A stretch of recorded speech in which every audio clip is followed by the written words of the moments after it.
Okay. Good morning, everyone, and welcome to our very fascinating and informative public forum today titled Common Retinal Diseases in Malaysians from Childhood to the Golden Years. This is a very unique event as it is the first time that it is done in a multilingual manner. We will have all the information catered to the general public in all four languages that are mainly spoken in Malaysia. These sessions will be in English, Bahasa Malaysia, Mandarin, and finally Tamil. This is carried out by our expert panelists made up of our very own retina specialists in an effort to provide information about the various retina diseases that are quite common in our population. Each forum will run for about 20 minutes, followed by a question and answer session that will address any queries that you may have. You are welcome to ask these questions to the panelists in whichever language you are comfortable with. The questions can be asked via Facebook or YouTube. So please sit back and enjoy our event at the comfort of your own homes today. I would like to kickstart our event by welcoming the president of the Retina chapter, College of Ophthalmologists Malaysia, Academy of Medicine Malaysia, Professor Maylene Catherine Bastian, to give a brief welcome address. She is the vitreoretina specialist practicing in Ophthalmology Department UKM, Hospital Chancellor Tunku Mukris. The floor is yours, Prof. Maylene. Thank you, Dr. Rajasuda, for your kind introduction. May I know if my audio is clear? Yes. May I proceed?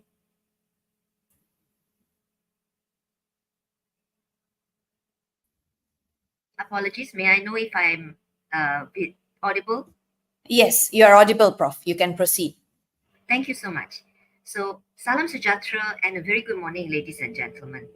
A warm welcome is extended to the esteemed moderators, panel of retina experts, and respected audience on our social media platforms, to the second public webinar organized by the Retina chapter of the College of Ophthalmologists, Academy of Medicine Malaysia. This session is meant for the public, but also for general practitioners, trainee doctors, and paramedics, in conjunction with World Retina Day, which falls on the 29th of September 2020. Our theme for World Retina Day is Common Retinal Diseases from Birth to Golden Years. Like the film in a camera, the retina is the delicate nerve at the back of our eye. It is responsible for vision and must be intact in order for our brain to appreciate a clear and distinct picture. Hence, the Retina chapter has taken up the call to share the important knowledge and information on this crucial part of our eye for our vision. Let me give you a little background on the College of Ophthalmologists, which was set up under the Academy of Medicine Malaysia to represent doctors who are eye specialists and eye surgeons. The Academy membership is a recognition of one's academic prowess and desire to further one's scholarship, research interests, and continuous medical education. The Retina chapter has been endorsed by the Academy of Medicine as representing ophthalmologists who are retina specialists. Retina specialists treat diseases involving the retina and also the jelly in the center of the eye called the vitreous. They can do this medically or with surgical techniques. Hence, some of our members are medical retina specialists and some are vitreoretinal surgeons. Many of the speakers and moderators, including myself, are members of the Retina chapter of the College of Ophthalmologists. For the reference of the public, a list of members of the Retina chapter can be found on the college website, the link of which we will share later with you at the end of this webinar. This list allows the public and other members of the medical fraternity to find subspecialists in these areas with ease. Alternatively, just Google Academy of Medicine Malaysia and search under College of Ophthalmologists for the chapter. So without further ado, I would like to thank all of you for taking time from a lovely Sunday to attend this session. My heartfelt thanks to our hardworking and dedicated coordinator for this World Retina Day, who holds the position of Honorary Secretary of the Retina Chapter, Dr. Rajasuda Sauri Rajan, to all our moderators, panelists, and of course the audience. This is a truly historic occasion for our chapter to be able to host this information and dialogue-based session in 4 languages for the first time. My thanks to the President of the College, Professor Dr. Shatria Ismail, for her guidance, and to the College of Ophthalmologists for the support of our activities. Last but not least, a special thanks to our sponsor, Novartis. Nevertheless, apart from this financial disclosure, our session declares no financial bias, and any product that may be mentioned or featured under its commercial name is solely the opinion of the speaker or coordinator. The mention does not represent any endorsement on the part of our chapter. However, if you have any questions or queries following this session, please do approach a registered eye specialist for more information. My best wishes for a smooth and successful program ahead. Thank you. Thank you, Prof. Maylin, for the welcome speech. So let's get started with our session in English. This will be moderated by myself, and our panelists today consists of Prof. Maylin, whom you have already become accustomed to. And with us, we also have consultant ophthalmologist and retina surgeon, Dr. Paul Singh from Tun Hussein On Eye Hospital. Welcome, doctors, and thank you for being with us today. Thank you. Thank Good you. morning, and good morning, Morning. Dr. Paul. Good morning, Prof. Yes. Maylin. So let's get started. So before we go into eye diseases, it will be useful to know what exactly is retina. So Prof. Maylin, could you just give us a brief explanation of what and where is the retina in our eye? Certainly. Yeah, this is, of course, the focus of our session today is to actually look at the retina, which, as I mentioned just now, it's like the film in a camera. No, you know the film has to be working well. Otherwise, you can't produce a good picture. You can't see a good picture, right? So we never use expired film. Yeah. If you look at the picture of the eye shown here, the retina is that tissue, that delicate tissue which lines the back part of our eye. It's right at the back. It lies behind a nice cushion called the vitreous, which fills up the center part of the picture shown there. In front of it is the lens, which helps to do fine focusing.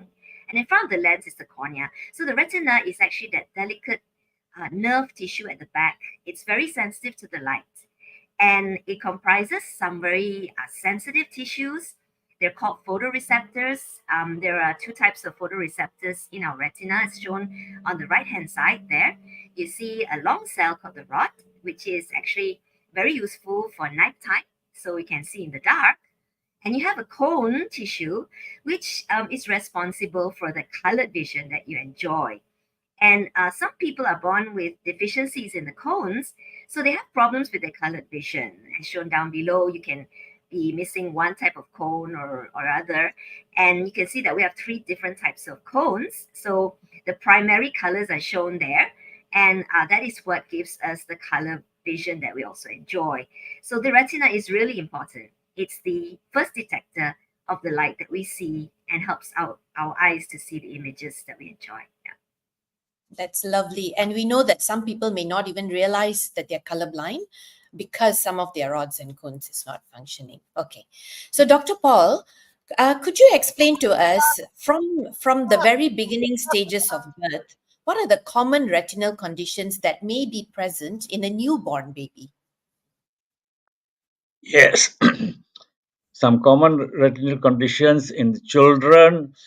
There are a number of inherited retinal diseases which can run in certain families. But the most important one here we are looking at is retinoblastoma. Retinoblastoma occurs in young children and sometimes can be detected at below 2 years of age. The main thing is there will be a white reflex in the pupillary region, which you can see from far, and it is known as a cat's eye reflex. That means in the dark, there will be a glow in the pupillary region instead of a red glow. And this is very important to recognize because at that time it is still at an early stage. There's a tumor on the retina, as shown in the lower slide. And if detected at early stage, there's a lot of treatment for that. So the public must be aware that whenever they notice something abnormal or white reflex in the children, they should be straight away taken to be seen by an ophthalmologist. And then there will be treatment for that. Okay, Thank you. perfect. So this is an important disease that we do need to pick up, and they are called cat's eye because one eye is super bright, and that may be the one that picks up the tumor. But let's go a little bit further backwards. So besides newborn children, those who are born like just fresh out of the womb or preterm, we call them premature children. So there are certain conditions that can happen in this. Could you explain to us, Dr. Paul, what are the specific conditions that can happen in premature babies? In the premature baby, when they are exposed to oxygen, some of the blood vessels are occluded and there's abnormal growth vessels in the retina. And the ophthalmologist can look at that and see whether there's any damage done to the blood vessels or not. If there's damage done to that, retinopathy or prematurity, then there is treatment for that. Not all babies will have, but all babies exposed to oxygen in the premature term must be examined by a pediatric ophthalmologist preferably. Thank you. Okay, thank you. All right, so now we'll move on to the next question. Prof. Maylin, are there any specific retinal conditions that may be present that in children or certain eye disease that are common among school-going children? Well, starting with the inherited diseases, I think there are some diseases that have an inheritance and they are passed down from the parents to the children because there is an abnormality in the genetic code. And you can see here in this picture, a child is being examined, and it shows that the DNA is being scrutinized here, and they may have problems with their vision. This next picture really shows very nicely the comparison of what our normal retina looks like, which is the picture on the left.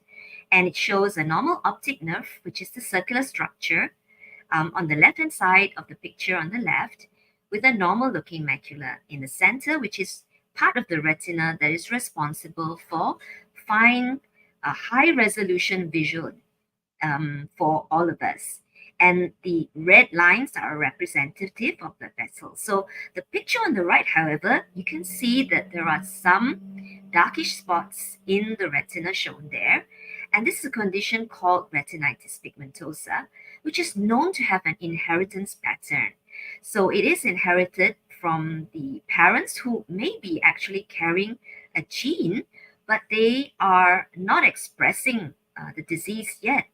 And this gene is passed to 1 in 4 of their offspring, as shown in the diagram on the right hand side, which shows essentially how the gene is transferred from the unaffected carrier father and mother to one of their children. So this is representing an what we call an autosomal recessive inheritance.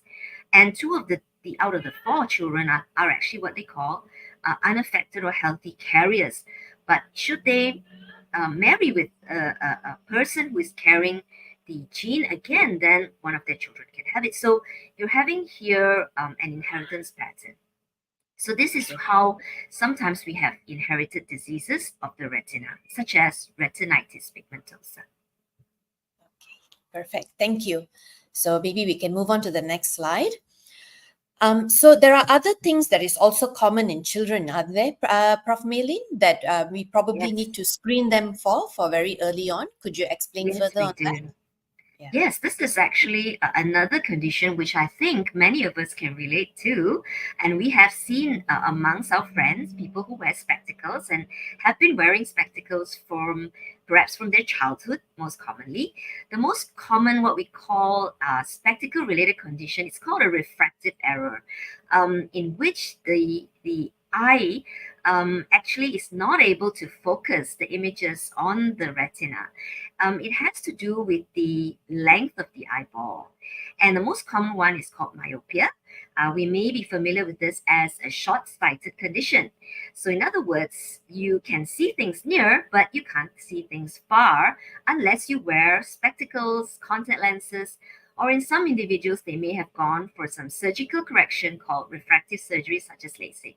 So, the real problem is that the eyeball has elongated abnormally. And you can see in the picture on the right that the back part of the eye actually bulges outwards. So this is called a staphyloma.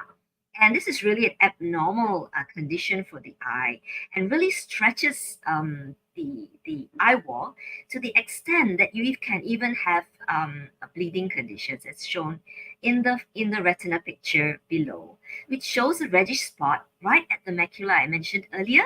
So patients sometimes complain of uh, wavy lines, distorted vision, seeing something smaller in one eye than the other eye. And this is a pathological condition or a disease state. But most of the time, what the individual with short sightedness complains of is just a blur vision at distance. And children, they don't tell us that they are having this problem. Maybe they have symptoms like they like to go very near to the television to see something. They may trip over things, or they may be squinting their eyes, yeah, making it very very small so that they can actually see clearly. They're actually trying to focus that image on the retina, and they need correction to prevent lazy eyes. And you see the lady on the right in the cute cartoon. She's got these really big looking eyes. They're actually long eyes, yeah, large eyeballs, and she needs the spectacles to see clearly. Yeah. Yeah. Agreed. So it's very essential for children to get screened early because you don't want them to have lazy eye, like you said, Prof. Maylin. You want that nerve to function as well as possible. Dr. Paul, in that same with the same phenomenon where the eyeball elongates with time in those with myopes, they can get other very dangerous conditions as well, right? Could you elaborate to us on that? Yes. Here we are talking of two or three things. Number one, we are talking of the floaters. When patient has floaters, there are changes in the vitreous, and in 10% of these cases, there may be a retinal hole or bleeding. And once there's a retinal hole, if it is not detected, it will go on to a retinal detachment, which will be the retina is a layer on the wall of the of the eyeball. At the back of the eyeball is like a screen, and if there's a hole, a fluid gets behind the retina, and the retina gets separated. It moves forward. If detected early, it can be treated just with laser. Otherwise, when the retina comes out, there'll be a shadow. Your vision will be blocked in certain areas. At that time, you will need an operation. So, all patients with floaters should have their pupils dilated and checked if the retina is all right or not. 80% will have a normal retina, but 20% may have a hole. Until the pupil is well dilated and examined, you may miss this hole.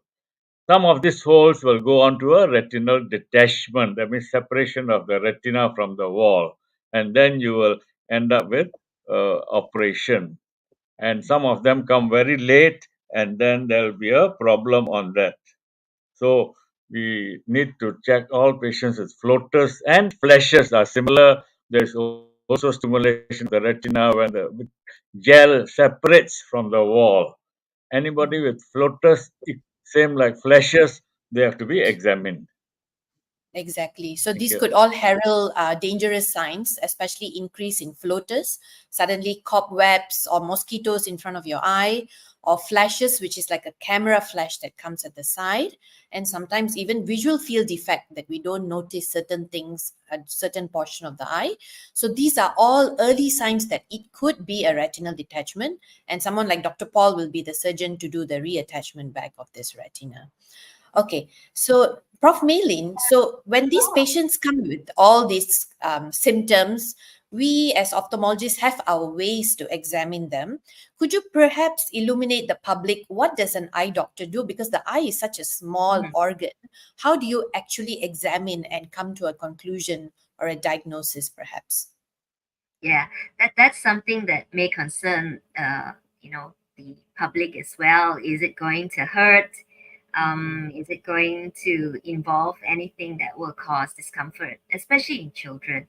But you can see here that we're actually sharing some of the images from what we do when we see our patient. So the picture on the left is showing a slit lamp examination. So we have our microscopes. It's probably analogous to the stethoscope of a physician. And essentially, it allows us to magnify the images of the front part of the eye and also enables us with special lenses to look at the retina at the back. One amazing thing about ophthalmology or eye specialty is that we can actually see the blood vessels in a living person very, very clearly if there is no obstruction to the passage of light from front to the back. And so we can actually examine your retina just using a microscope. Of course, if we were to touch the eye, we can use some topical anesthetics, which do not sting for long. It's quite comfortable after a period, and you can actually check eye pressure, etc., with the slit lamp setup. Another picture on the right, the little boy looks quite comfortable as he puts his head on the headrest there. He looks at a light with flashes, and we can actually do a test called optical coherence tomography. It's a bit long. We shorten it to OCT. It uses light energy to allow us to build an image of the internal structures of the eye so we can check if the structures are normal. And from that, hopefully, we can postulate that the function is also normal. So, OCT macular and optic nerve may be something that we do for indicated patients. Below is another picture showing perhaps if the person has a condition that requires further investigation, we may take photographs to document their status. As shown in the picture there, there's a fundus photograph of the retina there. And again, with a similar headrest setup, the pictures are taken. If they need further evaluation of their blood vessels, then we use a special dye called fluorescein for patients who are not allergic or sensitive to it. And we can use that modality to build up an image of the blood vessel circulation in the eye in order to diagnose some of the diseases. So these are some of the tests that may be conducted, most of which are quite comfortable for the individual. Okay. Very well said, Prof. Maylin. And you're right, looking at the eye is such a beautiful thing, actually, because you can literally see all the nerves and the vessels right in front of you. It's quite rare in medicine, actually. All right, so let's move on to the next question where we fall under this group.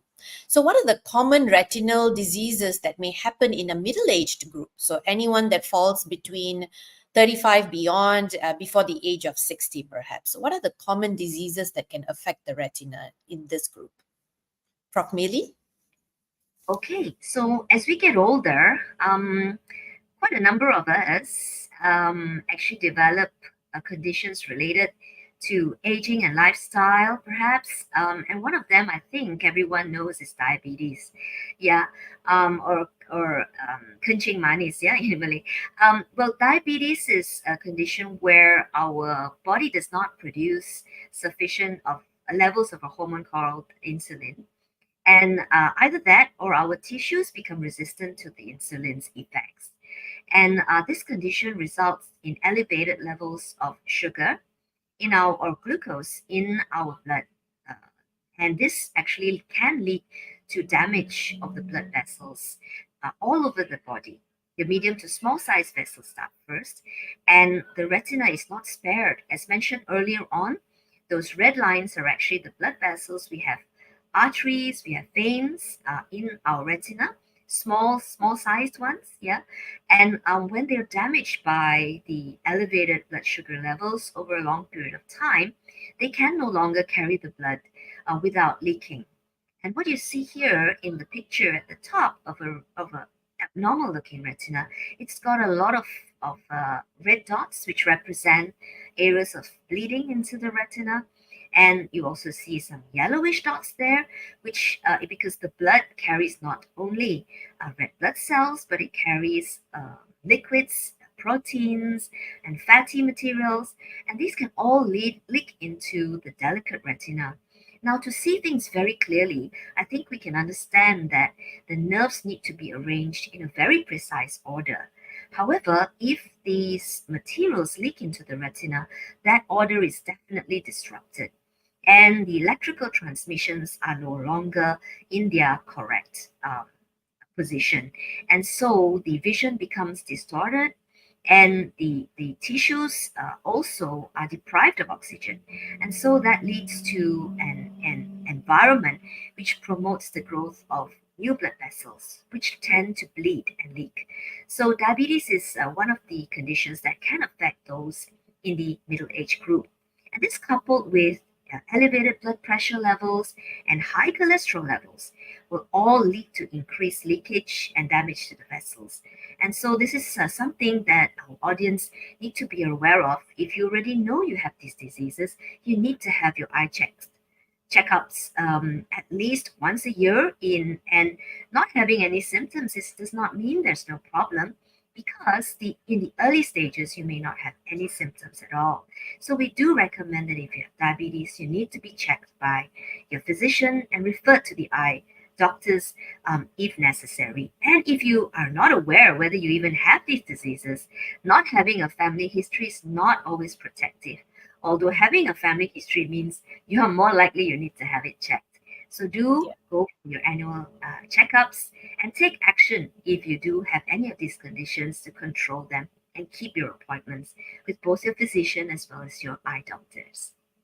Yes, that's a very good point, Prof, because a lot of them don't get their eyes tested, specifically diabetics, because you know changes can happen, but you don't feel a thing. You might feel everything is as normal as possible, but the changes behind is gradually happening the longer that you have diabetes. So if they do have these diseases, right, Prof, like you mentioned, if there's swelling behind or leakage behind, so what about the treatments for these patients? What kind of treatment can we offer for them? This is an exciting time because we do have treatments that are effective if the individual presents early enough. And usually, before they actually have symptoms, is probably the best time to get treatment, or to ensure that you come regularly and not miss your follow ups. So, the picture on the left is showing one of our treatment modalities. It's called laser. So, it's actually a special part of the electromagnetic spectrum. And it's not just the visible light, the light that we used to see. We have other wavelengths, and some of these can be targeted towards a diseased part of the retina in a very controlled manner by a trained professional. An ophthalmologist who is trained is able to utilize this laser to treat the abnormal parts of the retina. and to reduce the leakage. This was an older therapy. Sometimes it improved vision, but there was a proportion that had either just the same vision and could not improve. So more recently, we have new medications. They are called anti-vascular endothelial growth factor agents. Okay, it's very long, so we shorten it down to VEGF. And VEGF stands for a compound or a molecule that targets the the chemical responsible for some of the changes that we see in the eye. So, as mentioned, the blood vessels are not functioning well, and so they leak and they release some factors to try and improve their condition, but these are detrimental. So, we actually inject an antibody which is works against these factors.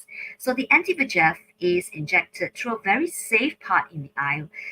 We thank God that we have a location called the pars plana. Okay, I won't go into too much detail, but it's really safe in trained individuals' hands to be able to inject a small fine needle containing a small volume of this chemical or treatment into the eye.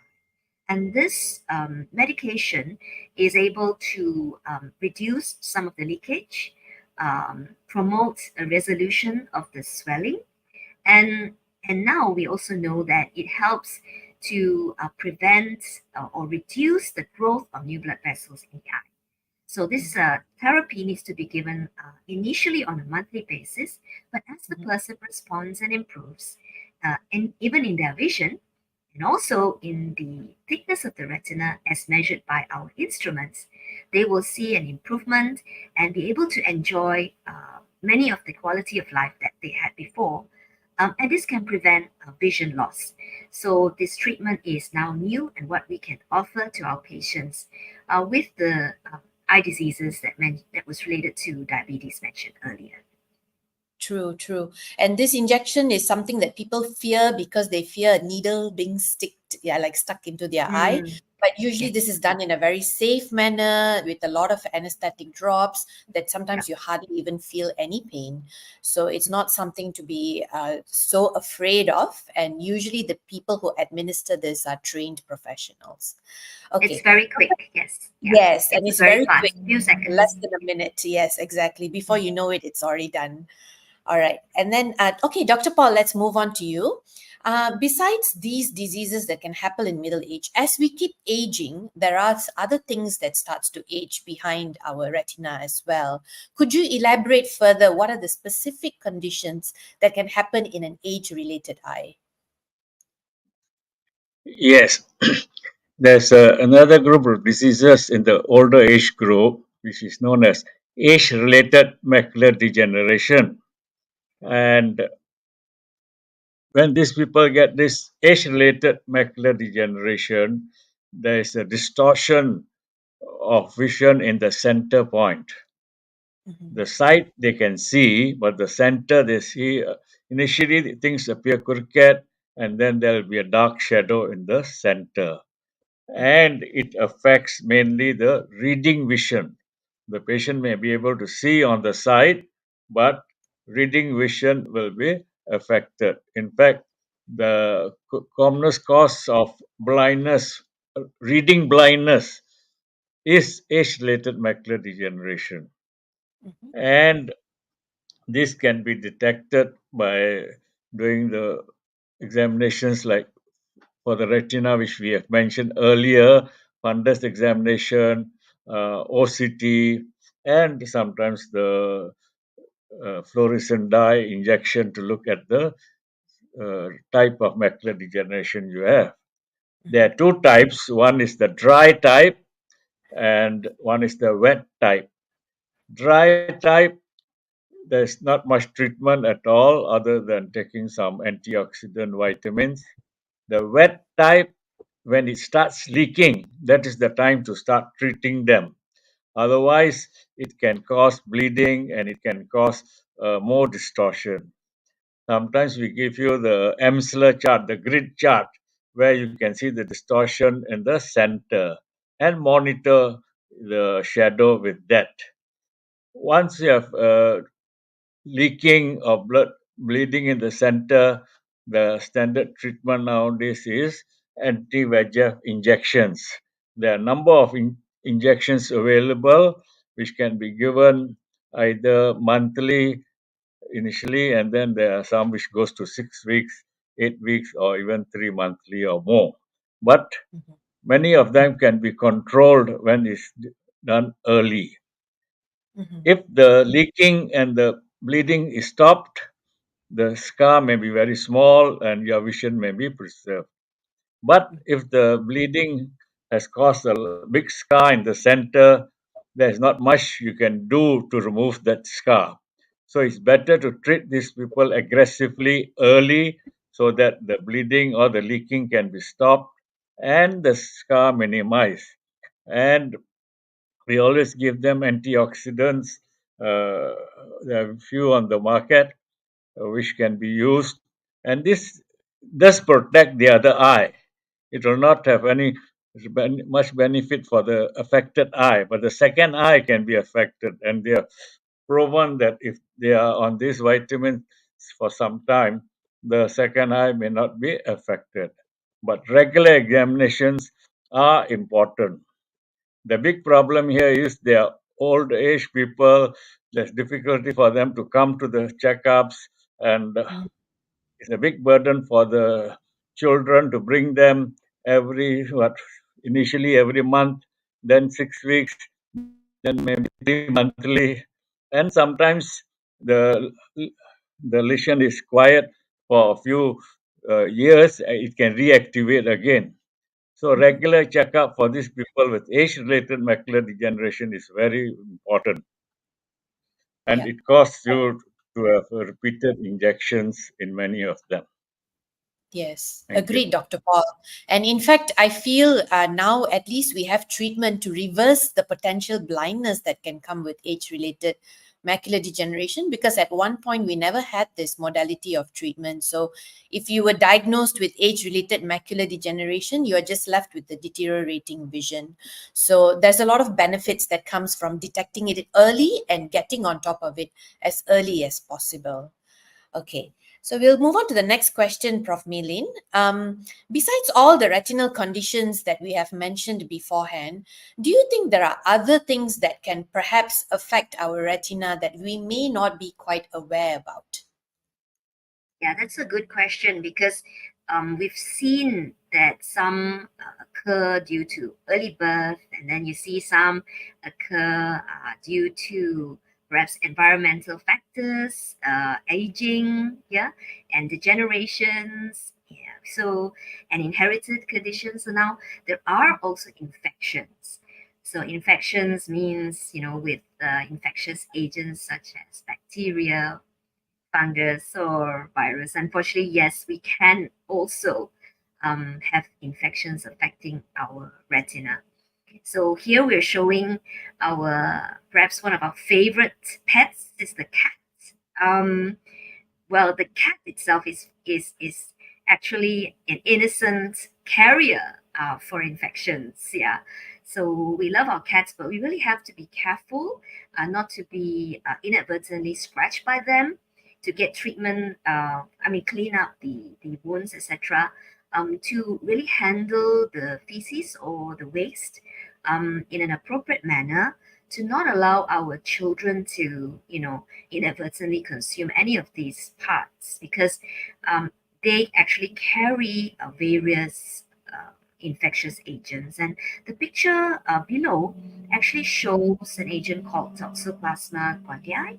And this Toxoplasma infection actually is carried from the digestive system to in the blood to the retina. It can be even transmitted when a pregnant individual, yeah, actually can be transmitted to the unborn. So it actually causes inflammations and scarring in our retina, and these need to be treated with the appropriate antibiotics and monitored carefully to ensure that the important areas in the retina are not damaged. Like we mentioned earlier, the macula is really important because that is the part of the nerve that we use for our central vision.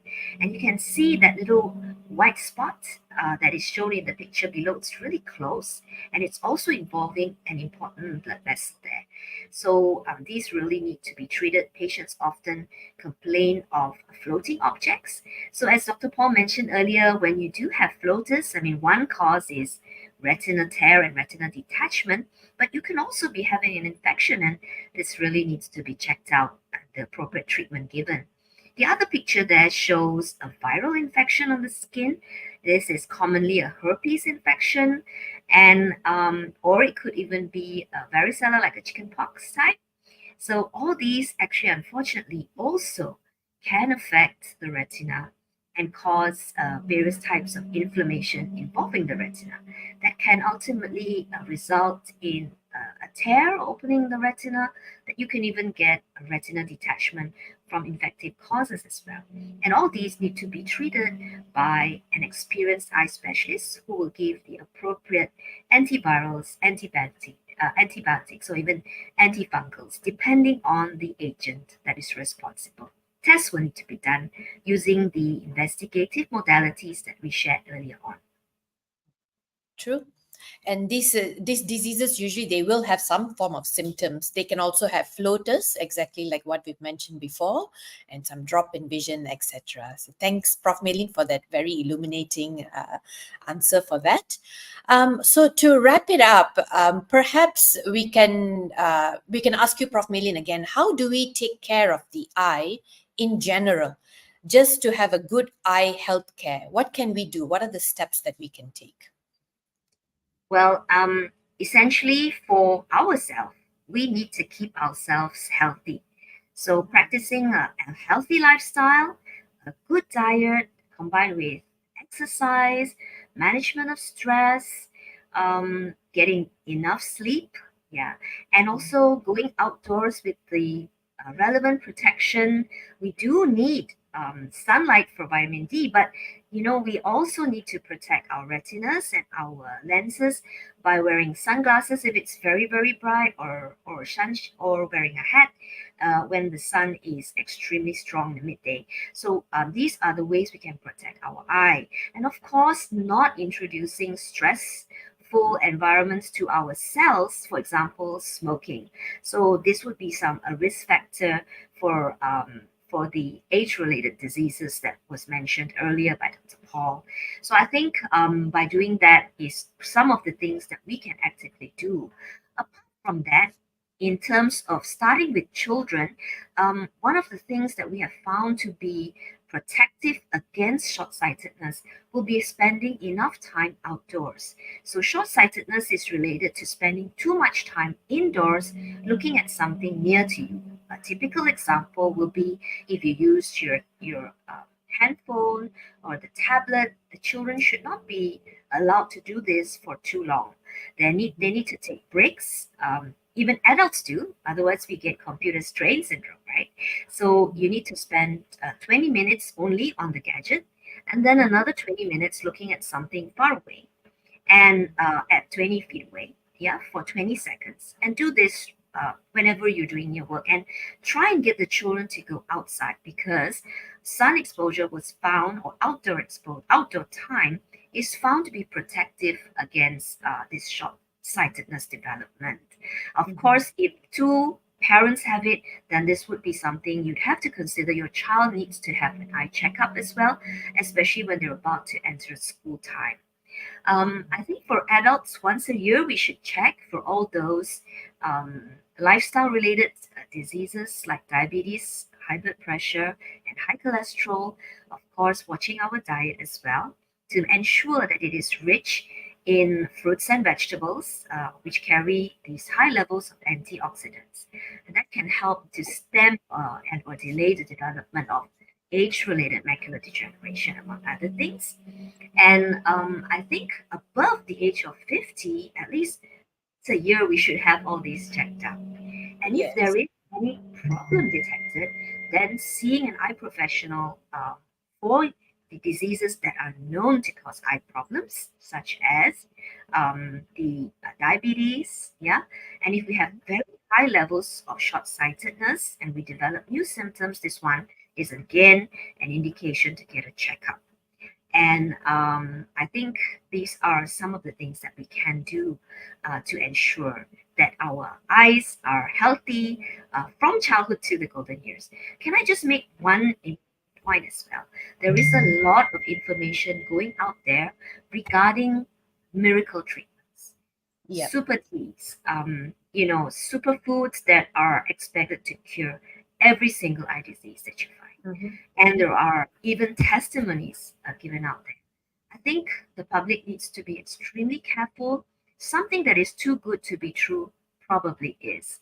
So be very cautious about purchasing or going into these treatments without the advice from a licensed or registered health professional, because some of these treatments can be detrimental to our health. So just be mindful when you receive product informations on the social media to check whether they are actually licensed or authorized. And we often look to scientific evidence for our recommended treatments. Those that have been featured here are actually backed up with solid scientific evidence, not just by personal reports um, or testimonies from individuals, because we really do not think that is the best scientific method. Thank you. Yes, agreed. So these miracle drugs are something to be extremely skeptical about, and always check with the ophthalmologist or even optometrists. People who are trained in the healthcare will give a good information, and try not to fall for a lot of scams out there that promise you the world and tell you that you can have amazing vision just by taking a pill. Most of them do not exist unless it's diabetic and you take your medications properly. Then yes, you can reverse some of the changes that happens. So Dr. Paul, would you like to add maybe any last word or any caution to the public before we end this session? I think it's very important to have awareness among the public, and more activities like this should be encouraged. For the public, the take home message is prevention is more important, and then early detection. Like in children, about the tumors, diabetics must check their eyes regularly, once a year. And then if you've got floaters, check early so that early treatment can be done. That is very, very important. Don't come late. Thank you. Yes, agree. So thank you, Dr. Paul, and thank you, Prof. Maylene, for your time on a Sunday morning in public educations. We really appreciate it. And if there are any questions, you're welcome to keep going on the YouTube, and we can answer it as the other sessions come along as well. And we have our next session that's going to come up in Bahasa Malaysia. So all those who would like to listen to this in BM, please stay tuned till 10 o'clock in the morning. Thank you. Thank you, Dr. Radasuda, Dr. Paul. Have a great day, Sunday. All right. Bye.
Thank you.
Assalamualaikum semua.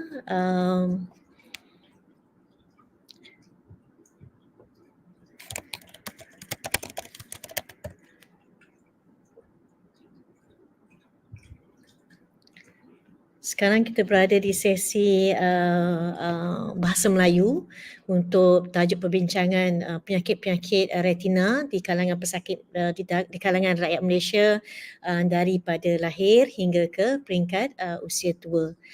Saya Dr. Musha Mustafa, pakar retina daripada KPJ Ampang Puteri dan Pusat Pakar Mata KPJ. Bersama-sama saya pagi ini saya ada dua orang lagi doktor pakar retina, adalah Dr. Hazlita Muhammad Isa, pakar retina daripada klinik pakar eye care di Setapak dan juga pakar pelawat di Gleneagles Hospital, dan juga menjemput Dr. Nazima Syahadat Ali, pakar retina daripada Hospital Selayang. Adakah Dr. Hazitan dan Dr. Nazima bersama-sama kita pagi ini? Apa khabar Dr. Hazita, Dr. Nazima? Dr. Khabar baik, Alhamdulillah. Okay, Khabar Dr. baik, Hazita. Alhamdulillah. Alhamdulillah. Ada. Semua ya. Dah selesai semua urusan pagi kita pada pada hari Minggu. Okey. Kita memulakan sesi kita pada pagi ini. Kita berbesar hati untuk cuba membincangkan perkara-perkara penting tentang penyakit retina yang lazim di kalangan rakyat Malaysia, dan juga yang penting kita nak tahu apakah tanda-tanda awal penyakit-penyakit tersebut ya. Dan kepada para penonton, terima kasih banyak-banyak dapat bersama kami pada pagi ini di samping berehat-rehat di santai di pagi Ahad. Kita dengarkan perkongsian Dr. Hazitan dan Dr. Nazima ya. Satu lagi diingatkan, kalau ada soalan berbangkit boleh type dekat kita punya channel Facebook atau YouTube dan kita akan bacakan pada pengakhiran perbincangan kita ya. Okey, saya mulakan dengan Dr. Hazita. Retina tu di mana di bahagian mata Dr. Hazita? Dr. Hazita terangkan kat mana retina tu sebenarnya? Okey, Assalamualaikum dan selamat pagi semua, dan terima kasih Dr. Musha. Terima kasih juga kepada pihak penganjur kerana sudi menjemput saya untuk forum ni. Okey, di manakah retina di dalam mata kita? So, untuk kita memahami apakah retina atau di mana terletaknya retina di mata, kita lihat struktur mata yang terpampang di dalam gambar kita ni. Okey, so ini adalah keratan rentas mata kita. So, di bahagian depan mata kita boleh nampak kelopak mata kita, kornea, anak mata dan lensa mata. So, ini membentuk bahagian depan mata kita. Di dalam mata atau belakang mata adalah di mana terletaknya retina seperti dalam gambar ni. Retina ini adalah sebahagian daripada sistem saraf mata kita, di mana retina merupakan lapisan nipis tisu saraf yang melapisi bahagian dalam mata. So lapisan warna kuning yang kita nampak tu. Okay? Dan lapisan ini amat sensitif kepada cahaya. Retina adalah antara struktur mata yang sangat penting untuk penglihatan. Okey, kalau kita lihat bagaimanakah proses penglihatan kita ya, kalau kita boleh teruskan slide kita seterusnya.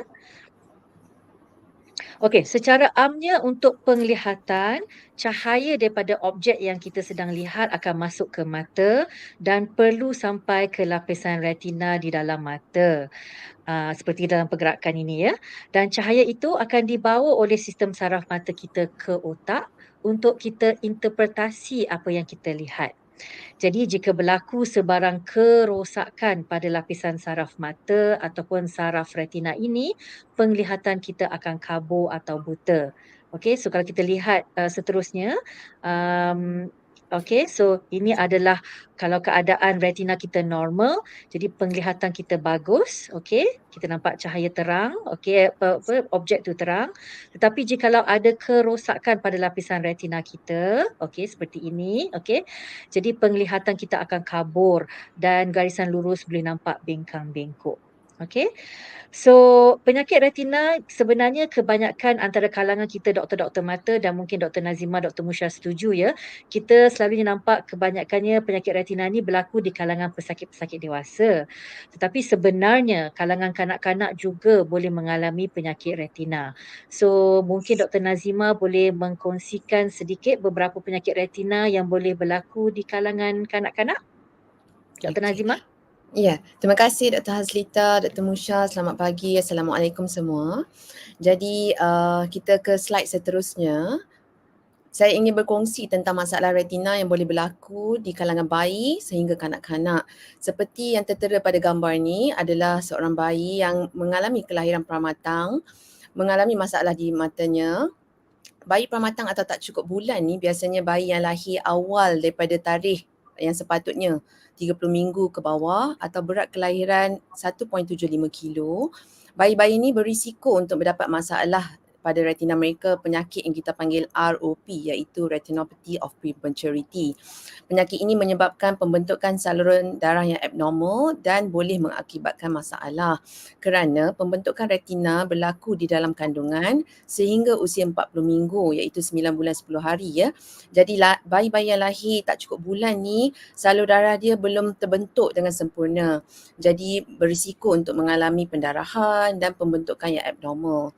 Bayi-bayi yang pramatang selalunya akan berada di hospital, di NICU atau ICU kanak-kanak untuk menjalani proses rawatan dan pemantauan. Kami biasanya pakar oftalmologi ni akan merawat atau memantau bayi-bayi ini. Sekiranya penyakit ROP ni berlaku pada peringkat awal, selalunya akan pulih dengan baik. Namun jika dia mengalami pendarahan, bayi tersebut mungkin memerlukan rawatan laser atau suntikan ubat ke dalam bola mata. Dan jika tidak diberi rawatan, boleh berlaku masalah lain seperti retina mengalami kelekangan dan bayi mungkin boleh menjadi buta ya. Seterusnya, keadaan lain yang boleh melibatkan kanak-kanak. Slide seterusnya adalah kanser mata atau retinoblastoma. Seperti yang tuan-puan boleh lihat pada gambar ni ya, satu gambar warna putih, satu lagi anak mata warna hitam. So retinoblastoma adalah kanser mata yang boleh dihadapi oleh kanak-kanak berusia 5 tahun ke bawah. Kanser ni boleh berlaku pada sebelah atau dua-dua belah mata. Punca kenapa kanser mata ni terjadi kita masih belum tahu, tetapi mungkin ada sangkut paut dengan genetik ibu atau ayah ya. So bagaimana kita boleh detect kanser mata ni adalah selalunya didetect oleh ibu ayah sendiri, kerana bila kita lihat anak mata sepatutnya anak mata ni warna hitam. Tapi anak-anak yang ada kanser ni anak mata tu nampak macam warna putih. Kadang-kadang bila kita ambil gambar menggunakan flash kan, selalunya flash dekat mata tu kita nampak warna merah. Tetapi anak yang ada kanser mata ni, seperti yang kita nampak dalam gambar tu, flash tu nampak warna putih. Jadi kalau ibu ayah ada kerisauan, ada rasa-rasa macam betul ke putih, boleh bawa anak-anak untuk pemeriksaan selanjutnya sama ada ke klinik kesihatan atau terus berjumpa kami di klinik-klinik mata di hospital ya. Seterusnya,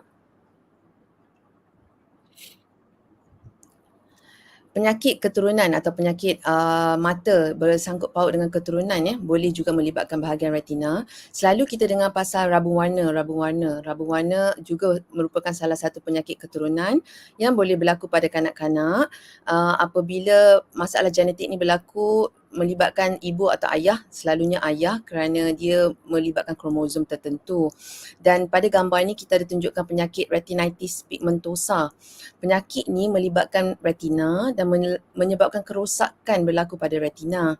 Dan selalunya anak-anak yang mengalami masalah ini akan komplain atau mengadu tidak dapat melihat atau kurang melihat pada waktu malam terutamanya. Jadi kalau daripada tempat cerah dia masuk bilik yang gelap, dia rasa susah untuk melihat ataupun mengambil masa untuk melihat berbanding orang yang biasa. Kalau ibu ayah perasan anak-anak bila berjalan asyik terlanggar sesuatu, bila gelap sikit dia tak nampak, wajar bawa anak-anak ni untuk pemeriksaan selanjutnya, ataupun ada sejarah atuk nenek, pakcik makcik ataupun ibu ayah sendiri mengalami masalah keturunan, patut bawa anak-anak ni untuk pemeriksaan untuk memastikan tiada kerosakan pada retina mereka. Dan masalah seterusnya adalah masalah rabun ya. Rabun ni memang terlalu berleluasa sekarang ini kerana penggunaan gadget di kalangan anak-anak seawal usia 1 tahun, 2 tahun ya. Saya nampak anak-anak menggunakan handphone atau tablet pada jarak yang terlalu dekat. Jadi bila anak-anak ni banyak menggunakan aktiviti, menggunakan gadget pada jarak yang dekat, dia tidak melatih mata dia untuk melihat jauh. Dia tidak keluar untuk melihat perkara benda-benda jauh ya.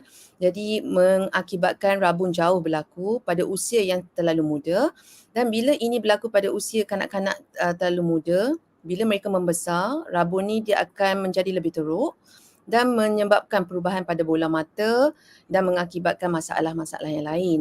Oleh itu saya ingin menjemput Dr. Musha untuk berkongsi tentang masalah rabun dan akibatnya pada bola mata dan retina. Silakan Dr. Musha. Terima kasih Dr. Nazima. Boleh kita pergi ke slide seterusnya. Okey, masalah rabun jauh seperti Dr. Nazima sebutkan boleh bermula seawal 3 atau 4 tahun. Lebih-lebih lagi kalau mak dan ayahnya menggunakan cermin mata dan kanak-kanak banyak menggunakan gadget-gadget dekat. Ya, so masa kita lahir sebenarnya bola mata kita ni bulat, seakan-akan bulat. Tapi bila let's say kalau ada penambahan kepada power cermin mata kita secara mendadak ataupun melampau, daripada 300 jadi 700, 800, bola mata kita perlahan-lahan akan melonjong. So daripada bentuk bulat dia akan melonjong, ibarat belon. Kalau kita terlampau panjang, lonjong, besar sangat, dia akan menipis.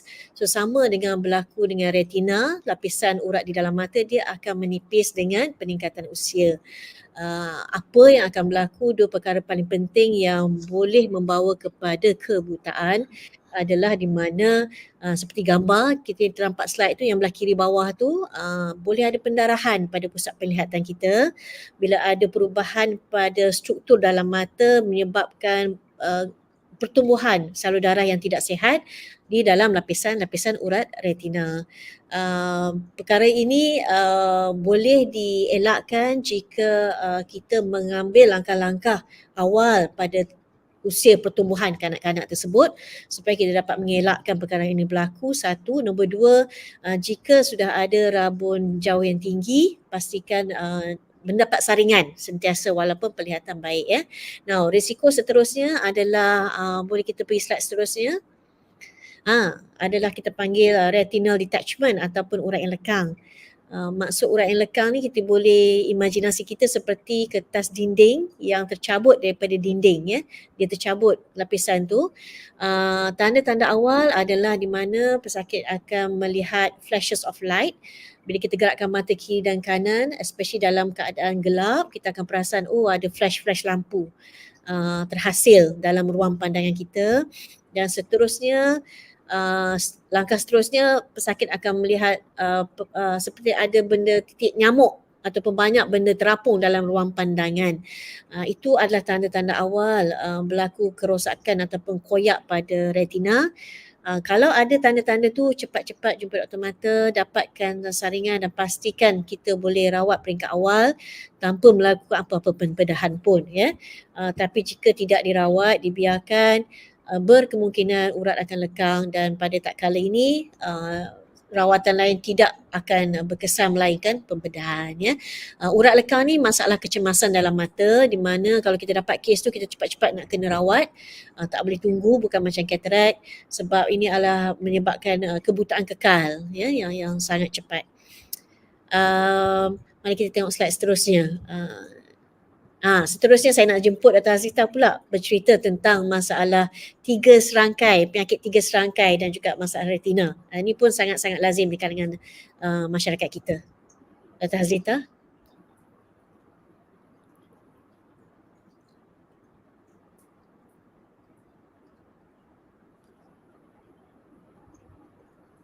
Dr. Azita mute speaker. Minta maaf. Okey. Terima kasih sekali lagi Dr. Musha. Betul, penyakit tiga serangkai ni sebenarnya boleh menyebabkan kerosakan kepada retina dan malah pesakit-pesakit inilah yang kita selalu nampak ya ataupun yang memenuhi klinik-klinik kita di hospital dan juga di klinik mata ya. So penyakit retina di kalangan pesakit-pesakit dewasa selalunya berkaitan dengan masalah penyakit dalam badan. Seperti Dr. Musha sebut, tiga serangkai seperti kencing manis, darah darah tinggi ataupun kadar lemak yang tinggi. Malah penyakit kencing manis sebenarnya terutamanya adalah antara penyebab utama penyakit retina di kalangan rakyat Malaysia kita ya. So gula yang tinggi dalam badan boleh merosakkan saluran darah yang membekalkan oksigen dan nutrisi pada mata dan juga menyebabkan radang pada retina. Disebabkan ini, kerosakan pada retina berlaku di mana boleh berlakunya pendarahan dan bengkak pada lapisan saraf ini dan boleh membawa pada pengurangan penglihatan jika keadaan teruk. So penting untuk saya nak tekankan beberapa perkara yang perlu diketahui oleh semua pesakit kencing manis mengenai mata mereka ya. Yang pertama, lebih kurang 70% pesakit kencing manis akan ada komplikasi dalam mata. Ini bermaksud setiap 10 orang yang ada kencing manis, 7 antara mereka akan ada kerosakan mata. Dan kebanyakan kerosakan mata yang disebabkan oleh kencing manis ini berlaku di retina. So kadar kerosakan mata di kalangan pesakit-pesakit kencing manis adalah tinggi. Yang kedua, pesakit kencing manis boleh ada kerosakan retina tanpa mereka sedari. Kerana pesakit mungkin tiada sebarang gejala. Maksudnya mata mereka masih okey, dapat lihat dengan baik, tidak kabur. Walaupun ada kerosakan pada retina mereka. Jadi mereka tidak sedar mata mereka sedang rosak ya. Yang ketiga, kerosakan mata oleh kencing manis ini boleh membawa kepada pengurangan penglihatan atau rabun yang kekal dan juga boleh membawa kepada kebutaan. Namun, faktor yang keempat, perlu diketahui bahawa kerosakan-kerosakan mata disebabkan kencing manis ini boleh dielakkan sebenarnya, okey, dengan cara kawalan kencing manis yang baik, pengesanan kerosakan mata di peringkat awal dan mendapatkan rawatan segera jikalau diperlukan.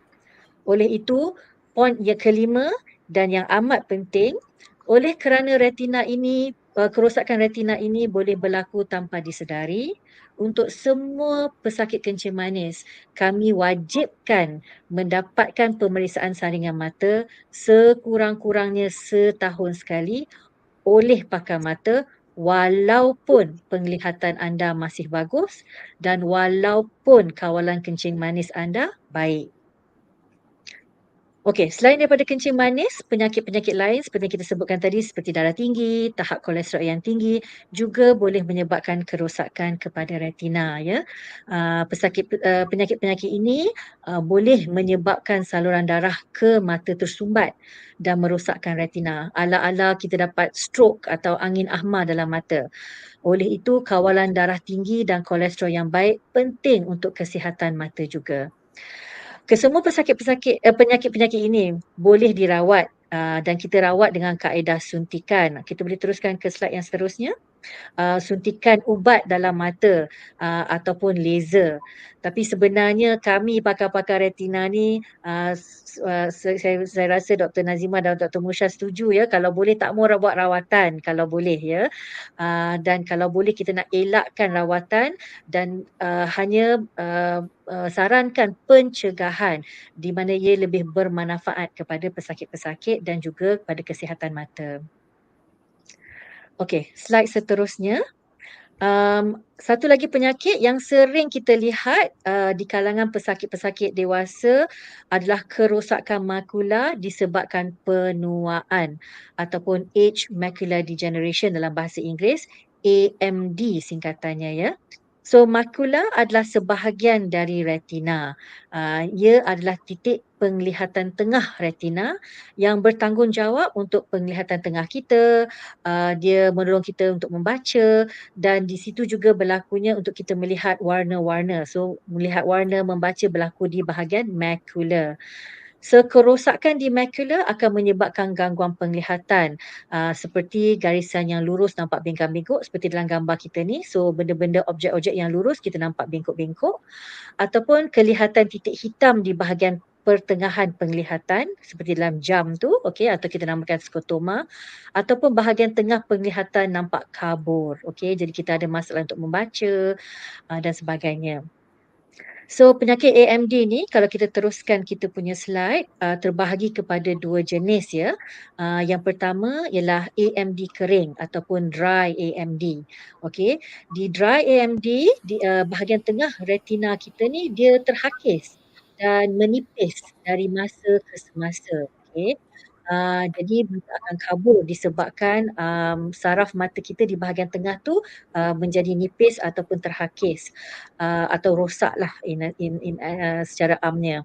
So malangnya untuk penyakit ini masih belum lagi ada rawatan yang teguh untuk memperbaiki kerosakan retina dry AMD ataupun AMD kering ini.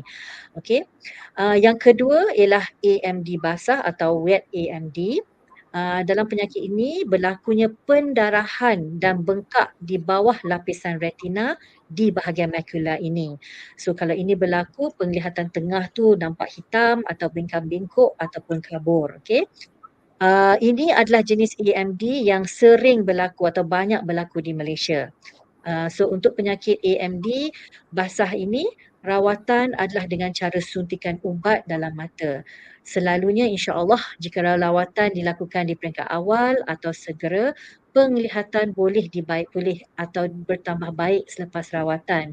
Jadi penting untuk pesakit-pesakit di luar sana mengetahui gejala-gejala atau simptom AMD ni. Jika nampak garisan nampak bengkak-bengkok atau bahagian tengah nampak gelap, datang segera untuk berjumpa pakar mata untuk dapatkan pemeriksaan dan pengesanan dan rawatan segera jika ada. So ini adalah antara penyakit-penyakit retina yang sering kita lihat di kalangan pesakit-pesakit dewasa di Malaysia. Saya rasa bermanfaat juga kalau kita sentuh mengenai penyakit retina yang boleh berlaku kerana jangkitan kuman. Mungkin Dr. Nazima boleh menerangkan ini dengan lebih lanjut. Okey, Dr. terima Nazima? kasih Dr. Hazlifah. Slide seterusnya. Okey. So, kita dah dengar tentang penyakit-penyakit retina yang boleh berlaku dari bayi hingga ke usia tua. Penyakit retina yang melibatkan jangkitan kuman boleh berlaku di kalangan mana-mana umur. Bayi dalam kandungan sehingga orang tua ya.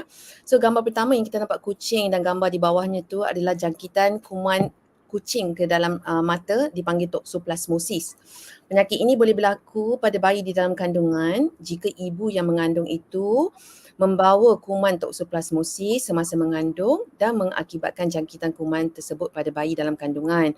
Dan sekiranya jangkitan terjadi pada bayi tersebut, jangkitan itu agak serius ya kerana kita tak dapat kesan dalam kandungan. Hanya selepas bayi lahir dan kita dapat melihat perubahan dalam retina dia. Jangkitan kuman kucing atau toxoplasmosis ni boleh berlaku sekiranya anda sering membersihkan najis kucing ataupun makan makanan yang kurang masak atau tidak masak. Jadi saya sarankan kepada orang pencinta kucing ya menggunakan sarung tangan apabila menguruskan najis kucing. Gambar kedua yang kita nampak yang merah-merah tu adalah pendarahan dan juga jangkitan pada retina disebabkan oleh virus. Virus yang selalu berlaku dalam mata atau retina adalah virus kayak ataupun virus chickenpox. Jadi bila kita pernah dapat chickenpox semasa muda dan apabila telah dewasa kita mengalami penyakit yang serius seperti kanser ataupun HIV, kita berisiko untuk mendapat jangkitan kuman virus ke dalam mata dan ia boleh menyebabkan kebutaan jika kita lambat mendapatkan rawatan ya. Simptom-simptom jangkitan kuman dan virus dalam mata ni adalah seperti rasa kabur mata, rasa ada macam benda atau sawang-sawang dalam mata, mata merah, mata sakit ya. Gambar terakhir sekali di bawah belah kanan tu yang nampak tumpuk-tumpuk putih tu adalah jangkitan kuman bakteria pada retina. Jangkitan ini selalunya terjadi pada pesakit yang mengalami kencing manis yang tak terkawal ataupun pesakit yang mempunyai kuman dalam darah yang sakit serius di ward-ward di hospital atau di ICU ataupun mengalami jangkitan kuman di air kencing ataupun pesakit yang menjalani dialisis yang ada kateter dekat leher tu. Jangkitan pada kateter tersebut ataupun kateter atau tube kencing berisiko untuk mendapat jangkitan kuman dalam mata. Simptom adalah lebih kurang sama iaitu rasa mata ada kabur, rasa ada floaters ataupun sawang-sawang dalam mata. Jika simptom-simptom ini berlaku, haruslah memberitahu pakar yang merawat dan mendapatkan rawatan secepat mungkin kerana dia boleh dirawat jika pesakit datang dengan awal ya. Okey, saya rasa seterusnya kita akan pergi ke Dr. Musha untuk menceritakan dengan lebih lanjut tentang saringan mata ya. Terima kasih Dr. Nazima. Kalau kita jumpa doktor mata atau doktor retina, ini antara test-test yang kami perlu lakukan kepada pesakit. Kalau kita tengok gambar sebelah kiri tu, kita nampak seorang doktor melihat pesakit itu adalah sebenarnya mikroskop. So bila kita melihat pesakit, mata kita kecil kan, so bila kita tengok mikroskop, kita guna mikroskop sebab kita nak besarkan semua benda untuk melihat pesakit. Itu antara alat-alat penting kalau kita jumpa doktor mata. Seterusnya kalau kita tengok belah kanan tu, semua alat-alat kita, sebenarnya alat tu sangat canggih sebab dia membantu kita melakukan saringan retina yang sangat-sangat berkesan. Kita dapat melihat setiap lapisan urat sendiri, tak perlu nak buat nak hantar lab, nak tengok. Sebenarnya kita boleh tengok setiap lapisan urat menggunakan alat-alat kita dengan sangat teliti, dan juga tanpa kembang anak mata pun kita boleh tengok terus urat mata. So jangan risau, bila jumpa doktor mata tu sesi dia tu adalah sesi yang sangat aman, dan juga lepas sesi saringan tu pun biasanya tiada apa-apa kekangan dalam pekerjaan, kecuali kalau kita nampak ada perkara-perkara yang memerlukan perhatian ya. Slide seterusnya. Dan saranan kita untuk bagaimana kita nak melihat atau menjaga mata adalah saringan berusia kanak-kanak, rabun jauh seperti yang Dr. Nazima ceritakan pada peringkat awal, boleh bermula seawal 3 dan 4 tahun.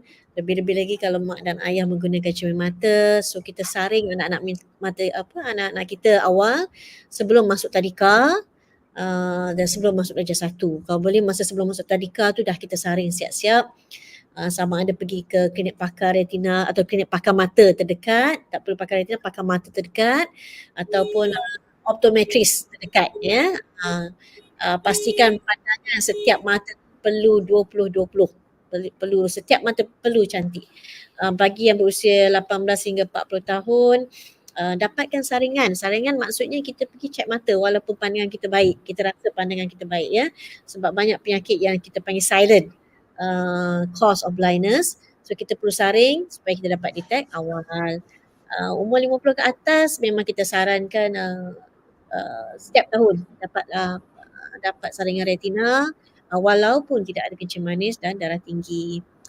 Untuk yang kencing manis, kalau dah ada kencing manis 10 tahun tak pernah jumpa doktor mata, please tolong jumpa doktor mata, dapatkan saringan awal ya. Sebab kencing manis ada banyak peringkat pendarahan dan juga banyak benda kita boleh elakkan. Satu lagi, kalau kita kata kalau dah tua biasalah tak nampak, yang tu tak normal sebenarnya. Tak boleh, setiap mata kena melihat 20-20 walaupun kita sudah berusia ya. Itu antara saringan, langkah-langkah saringan kita. Dr. Hazita, Dr. Nazima nak tambah apa-apa cadangan lain? Mungkin pesakit akan bertanya, Dr. Musha, saya ada kencing manis, doktor, macam mana saya nak check mata saya ni? Kencing manis. Dr. Hazita, pakar kencing manis kita, nak cerita pasal ni? Terima kasih. Okey, saya selalu mengatakan kepada pesakit, sejurus selepas didiagnose ataupun diberitahu bahawa ada kencing manis, patut kita ada pemeriksaan mata. Selalunya kita tak sedar pun yang kita ada kencing manis kadang-kadang kan, jadi mungkin kencing manis tu dah berlaku 5 tahun sebelum ini dan baru sekarang kita ada gejala kencing manis. Okey, so kita tak tahu bagaimanakah impaknya kepada mata kita, kencing manis kita itu. Jadi sebaik-baiknya pada saya, kalau seseorang itu telah mendapat diagnosis ataupun diberitahu dia ada kencing manis, eloklah dia mendapatkan pemeriksaan mata secepat mungkin untuk kita detect ataupun kita mengesan kencing manis dalam mata jikalau ada. Jadi seperti yang saya sebutkan tadi, jikalau mata tu elok dan tidak dapat dikesan apa-apa masalah dalam mata, eloklah seseorang pesakit kencing manis itu mendapat saringan atau pemeriksaan mata setahun sekali. Tetapi kalau matanya didapati ada masalah kencing manis, jadi saringan tu mungkin dipendek-pendekkan ataupun lebih keraplah untuk dapat pemeriksaan mata. So Tapi selalunya Dr. seseorang yang Dr. banyak juga yang tanya, saya dah ada kencing manis 15 tahun. Dulu guru saya tak elok, sekarang guru saya dah cantik. Tapi kenapa saya dapat juga masalah mata? Berkemungkinan Okey, tak? soalan yang sangat bagus dan sering kita dengar kan. Kontrol dah baik dah doktor, kenapa jaga sakit mata? Okey, so tadi Dr. Musha sebut kencing manis dah 15 tahun. Jadi kita mungkin telah mendapat kerosakan mata selama maybe 10 tahun dalam masa 15 tahun yang kita ada kencing manis tu. Tapi seperti yang saya sebut, kalau kita ada kesan kencing manis dalam mata, tak semestinya kita akan ada gejala atau simptom. Mata kita masih lagi boleh masih lagi elok, kita boleh lihat dengan baik, kita boleh membaca walaupun ada kerosakan di dalam mata. Jadi kita boleh dapat kerosakan dalam mata tanpa disedari. Jadi penyakit ini adalah penyakit yang kronik selalunya. Kronik maknanya dah berlaku dalam tempoh yang lama. Jadi kerosakan tu telah berlaku perlahan-lahan dalam tempoh yang lama ya. Jadi selalunya orang pesakit-pesakit kencing manis ni datang bila mata tu dah tak berapa nampak. Jadi bermaksud kesan kencing manis dalam mata tu telah teruk ya. Jadi bila kita periksa pada waktu itu penglihatan dah agak kabur ataupun dah teruk dan masa itulah mereka baru start awal kencing manis. Tapi penyakit tu dah lama ataupun Ya, kerosakan tu betul. ya. Jadi agak mustahil untuk mata tu tiba-tiba jadi baik okey dalam tempoh masa 5 minggu di mana penyakit tu telah berlaku selama 15 tahun okey. Jadi perlu mengambil masa. Di samping itu juga kerosakan yang telah berlaku tu mungkin adalah kerosakan yang kekal ya. Jadi kadang-kadang sukar untuk mengembalikan penglihatan yang baik seperti sedia kala jikalau kerosakan yang teruk telah berlaku. Ada satu lagi soalan Dr. Azizah, selalunya dia orang akan tanya, kalau sakit retina, pakai cermin mata takkan tak boleh membantu? Boleh tak Okey. selalu? So kita kena faham cara-cara penglihatan kita ya. So macam saya sebutkan tadi, bila kita nak melihat sesuatu, cahaya kena masuk mata, betul? Dan cahaya tu kena sampai ke belakang mata iaitu di retina. So sebenarnya penggunaan cermin mata ni adalah untuk membantu cahaya tu masuk ke mata dan sampai ke retina. Kita panggil fokuskan light, fokuskan cahaya tu ke retina kita. So itu adalah tugas utama atau tugas utama function cermin mata lah, okey. Kemudian saraf kita pula kena membawa cahaya itu ke otak untuk kita interpretasi atau untuk kita memberitahu kita apa yang kita lihat, okey. Jadi kalau misalnya retina kita tu tidak sihat, jadi kita tidak boleh nak membawa informasi cahaya itu ke otak dengan baik ya. Jadi cermin mata tidak memainkan peranan untuk menerangkan ataupun mengembalikan penglihatan yang baik jikalau ada kerosakan di retina. Jadi itu pasal setengah-setengah pesakit yang ada penyakit kencing manis di retina yang telah menyebabkan kabur mata, penggunaan cermin mata tidak dapat membantu. Kita ada dua soalan paling penting saya rasa kita kena jawab masa sesi ni. Satu tentang the miracle drug, ubat ajaib yang boleh hilang semua penyakit mata. Tapi sebelum kita Ya. pergi kat situ, saya ada satu soalan kat Dr. Nazima dulu. Cerita pasal penyakit retina dan kucing. Katalah dia bukan penggemar kucing, boleh kena juga ke? Boleh, sebab penyakit toksoplasmosis ni bukan sahaja berlaku di kalangan orang yang bela kucing, tapi orang yang suka makan makanan mentah atau undercooked seperti sushi. Ya, kerana kadang-kadang boleh berlaku pencemaran pada makanan tersebut ataupun not even sushi, apa-apa makanan yang mengalami pencemaran kerana proses penyediaan dia kadang-kadang tercemar dengan kuman toksoplasmosis ni. Jadi bukan sahaja di kalangan penggemar kucing tapi sesiapa sahaja berisiko sebenarnya. So maksudnya kalau Macam apa? Those yang suka makan steak yang medium rare tu lah kot kan? lebih lebih berisiko. Ya. Penyakit ni boleh kena kanak-kanak seusia awal mana Dr. Nazima? Ya, seperti yang saya cakap tadi, bayi dalam kandungan pun berisiko kerana ibu mengandung boleh bukan kata memberi tapi kuman tu boleh travel, boleh berjalan daripada saluran darah ke plasenta bayi tersebut dan menyebabkan jangkitan kuman pada bayi dalam kandungan, dan jangkitan pada bayi dalam kandungan lebih serius berbanding kanak-kanak atau dewasa. Ya. So kalau Dr. ibu Musha, bermengandung saya nak tanya. sushi semua tak ni ya. Tak sesuai.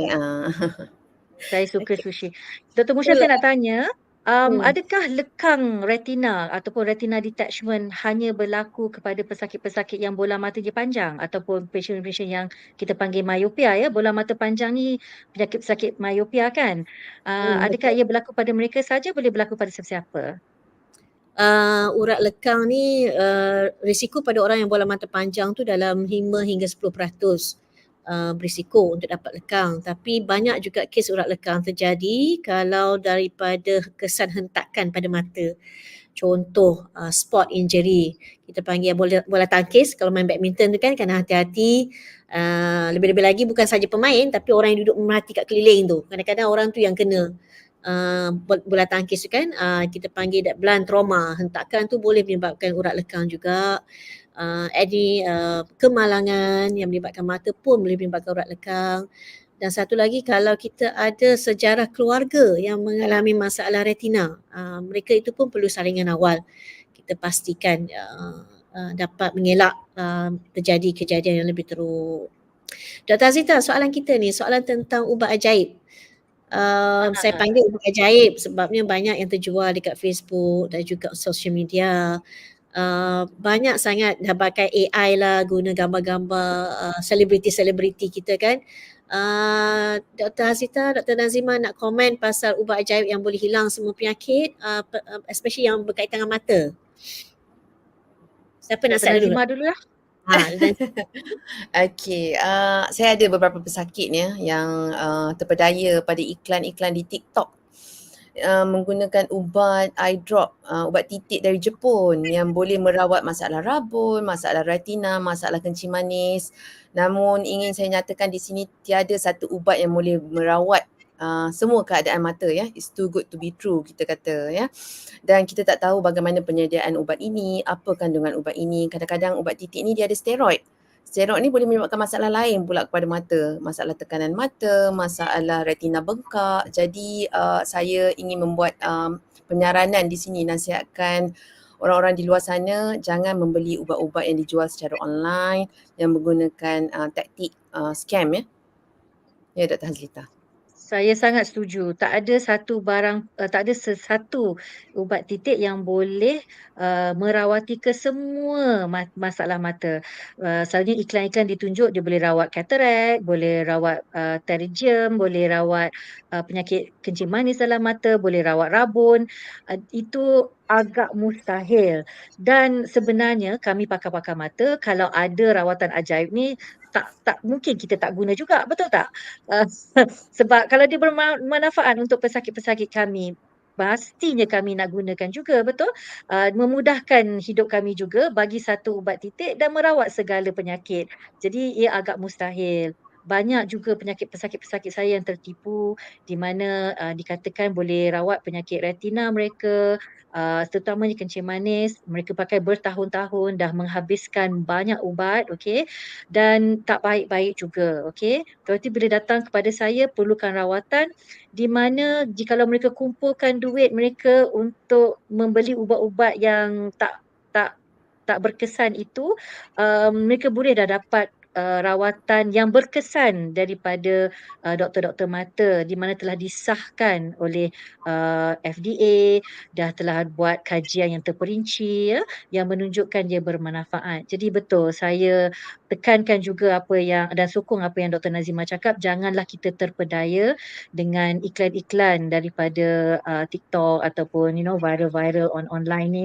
Terutama sekali jikalau tiba-tiba dia tunjuk pula gambar-gambar selebriti atau pakar-pakar mata yang terkenal ya. Jarang-jarang sekali doktor-doktor itu akan mengiklankan ubat-ubatan titik yang kita rasa tak ada research ataupun tak dikaji dengan baik. Terima kasih Dr. Zita.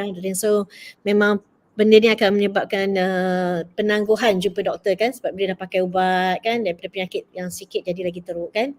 So berhati-hati para penonton semua, kita selalu dapatkan rawatan, dapat pandangan kedua, ketiga ya, sebelum kita terjerumus dalam ubat-ubat tersebut. Kita akan Dr. mengakhiri sesi Musha, kita sikit lagi ya. Dr. Musha, kadang-kadang orang datang kata banyak nyamuk-nyamuk kat mata ni semua, Dr. Musha boleh terangkan sedikit tak berkenaan dengan floaters ni kita panggil kan? Banyak orang datang sebab floaters dan mereka risau, again sebab mereka tengok Google, cakap pasal retina detachment semua ni mereka risau. Boleh tak terangkan penyakit ini sedikit dan bagaimana kita pantau dan mungkin adakah rawatan untuknya? Floaters ataupun kita yang nampak nyamuk kita panggil floaters, nampak nyamuk, nampak sarang labah, nampak lelabah kan. Saya biasa Rambut-rambut. berambut. Saya selalu bagi tahu pesakit floaters ni atau yang nampak terapung ni ada dua jenis floaters. Satu yang bahaya, satu yang tak bahaya. Apa yang maksudnya tak bahaya? Maksudnya katalah floaters kita tu dah lama, 5 tahun, 6 tahun. Lepas tu bentuk dia satu ekor nyamuk, sentiasa satu ekor. Dan kadang ada, kadang tak ada. Mungkin floaters yang macam tu kita tidaklah risau sangat sebab sebenarnya kalau perasan semua orang tua akan melalui proses tersebut ya. Tapi floaters yang bahaya adalah floaters yang walaupun seekor nyamuk tapi baru jadi semalam. Kan kita panggil acute floaters ataupun seekor nyamuk baru jadi seminggu lepas. So itu adalah tanda-tanda acute, tiba-tiba baru berlaku. Those adalah floaters yang perlu didapatkan saringan. Satu. Nombor dua, kalau floaters tu banyak macam air hujan dan sentiasa ada pagi, petang, siang, malam kan. Yang tu pun perlu dapat saringan, adalah tanda di mana peringkat awal koyak. Maksud cepat jumpa doktor tu kalau dapat floaters tu hari ni, kalau boleh hari ni atau esok terus jumpa. Jangan jumpa minggu depan. Kan? Takut sebenarnya kita boleh elakkan pembedahan. Bila datang lambat terpaksa buat operation. So itu adalah tanda-tanda floaters yang bahaya. Ya. Jangan tunggu mata tak nampak. Terang pun tapi nampak benda terbang dalam mata, cepat-cepat cari doktor mata terdekat, dapatkan saringan. Saya rasa kalau datang segera buat pemeriksaan walaupun benda itu tidak rasanya bahaya, lebih baik kan daripada kita menunggu sahaja. Rawatan dia Dr. simple je. Nazmin, Laser je dia rawatan. tengok mata je kan? Laser sebenarnya. Bukan operation pun. Okay. Tapi kalau lambat datang terpaksa buat pembedahan. Betul.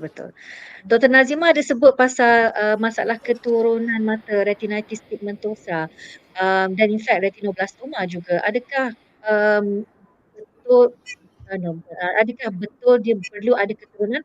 Ada juga orang yang ada retinitis pigmentosa tak ada keturunan kan? Ya, betul Dr. Hazlita.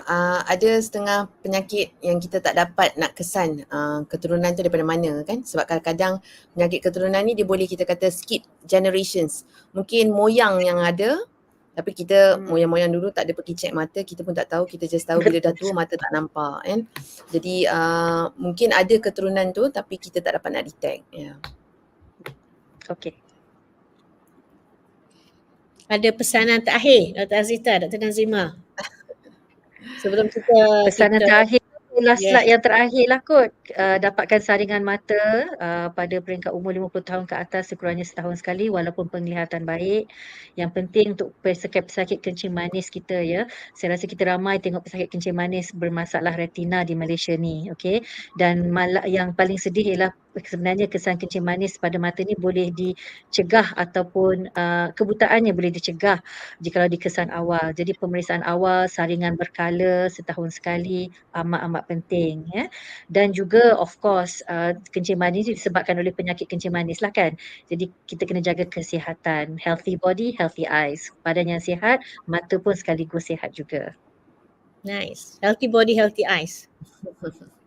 Good quality of life. Yeah. Saya cuma nak memaklumkan, ya betul. Pesakit yang ada kencing manis, kalau tak tahu macam mana nak dapatkan rawatan, sama ada boleh pergi ke klinik kesihatan ya. Klinik-klinik kesihatan di Selangor banyak mempunyai fasiliti untuk memeriksa retina. So boleh mendapatkan rawatan di sana, saringan mata di sana. Jika tak ada kemudahan tersebut, boleh mendapatkan surat rujukan daripada klinik kesihatan dan bawa ke klinik mata di hospital kerajaan berhampiran untuk mendapatkan temujanji berjumpa dengan kita. Ya. Banyak juga klinik-klinik mata yang buat saringan juga. So boleh look up on the internet and website. Okay, terima kasih semua. Terima kasih Dr. Nazima dan Dr. Azita atas masa dan juga buah-buah fikiran yang dikongsikan pagi ini. Kami sangat berbesar hati dan sangat-sangat teruja nak kongsi pasal retina ni sebenarnya. Sebab banyak orang tak selalu cakap if only I knew earlier. Selalu cakap macam tu. Pesakit datang kata kalau lah saya tahu awal doktor saya datang awal kan. So ini Dr. ada Musha, ada satu soalan daripada YouTube. Normal ke doktor kalau mata orang tua sentiasa kering? Dr. Musha nak jawab? Dr. Azita lah. Okey, sakit kering mata ni sering berlaku. Saya rasa boleh berlaku pada orang muda, pada orang tua, tapi ya kalau orang tua memang mata boleh kering. Kelenjar-kelenjar di sekeliling mata yang selalunya menghasilkan air mata supaya mata kita tak kering ya, kadang-kadang tidak berfungsi dengan elok semakin kita bertambah tua. Ini terutama juga di kalangan wanita. Kita dapati bahawa selepas umur tertentu, selepas premenopause, postmenopause sering berlaku kering mata. Dan juga sekarang ni juga dalam environment kita yang selalu menggunakan handphone, dalam aircon, kita selalu dapat kering mata juga. So yes, normal untuk pesakit-pesakit di kalangan yang muda dan juga tua untuk sentiasa dapat kering mata. Jadi kena pakai ubat titik mata. Tapi kalau kering mata ni juga elok juga untuk dapat rawatan atau pemeriksaan ya, kerana jangkitan kuman sekeliling mata, sekeliling kelopak mata, minta maaf, boleh menyebabkan kering mata juga.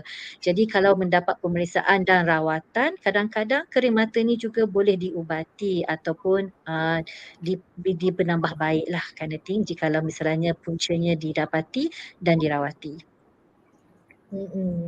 Rawatan pun banyak kan sebenarnya Dr. Azita. So jangan biarkan. Dr. Nazima nak cerita sikit Nak lah. tambah Dr. Nazima? Apa tanda-tanda mata kering. Itu pun satu juga macam mana nak tahu Betul. Pesakit saya cakap, doktor air mata saya meleleh. Kenapa doktor kata mata saya kering? Kan air mata banyak keluar tapi mata kering. Kenapa? Sepatutnya saya selalu cakap kat pesakit, patutnya air mata yang meleleh tu lah duduk dekat mata tu.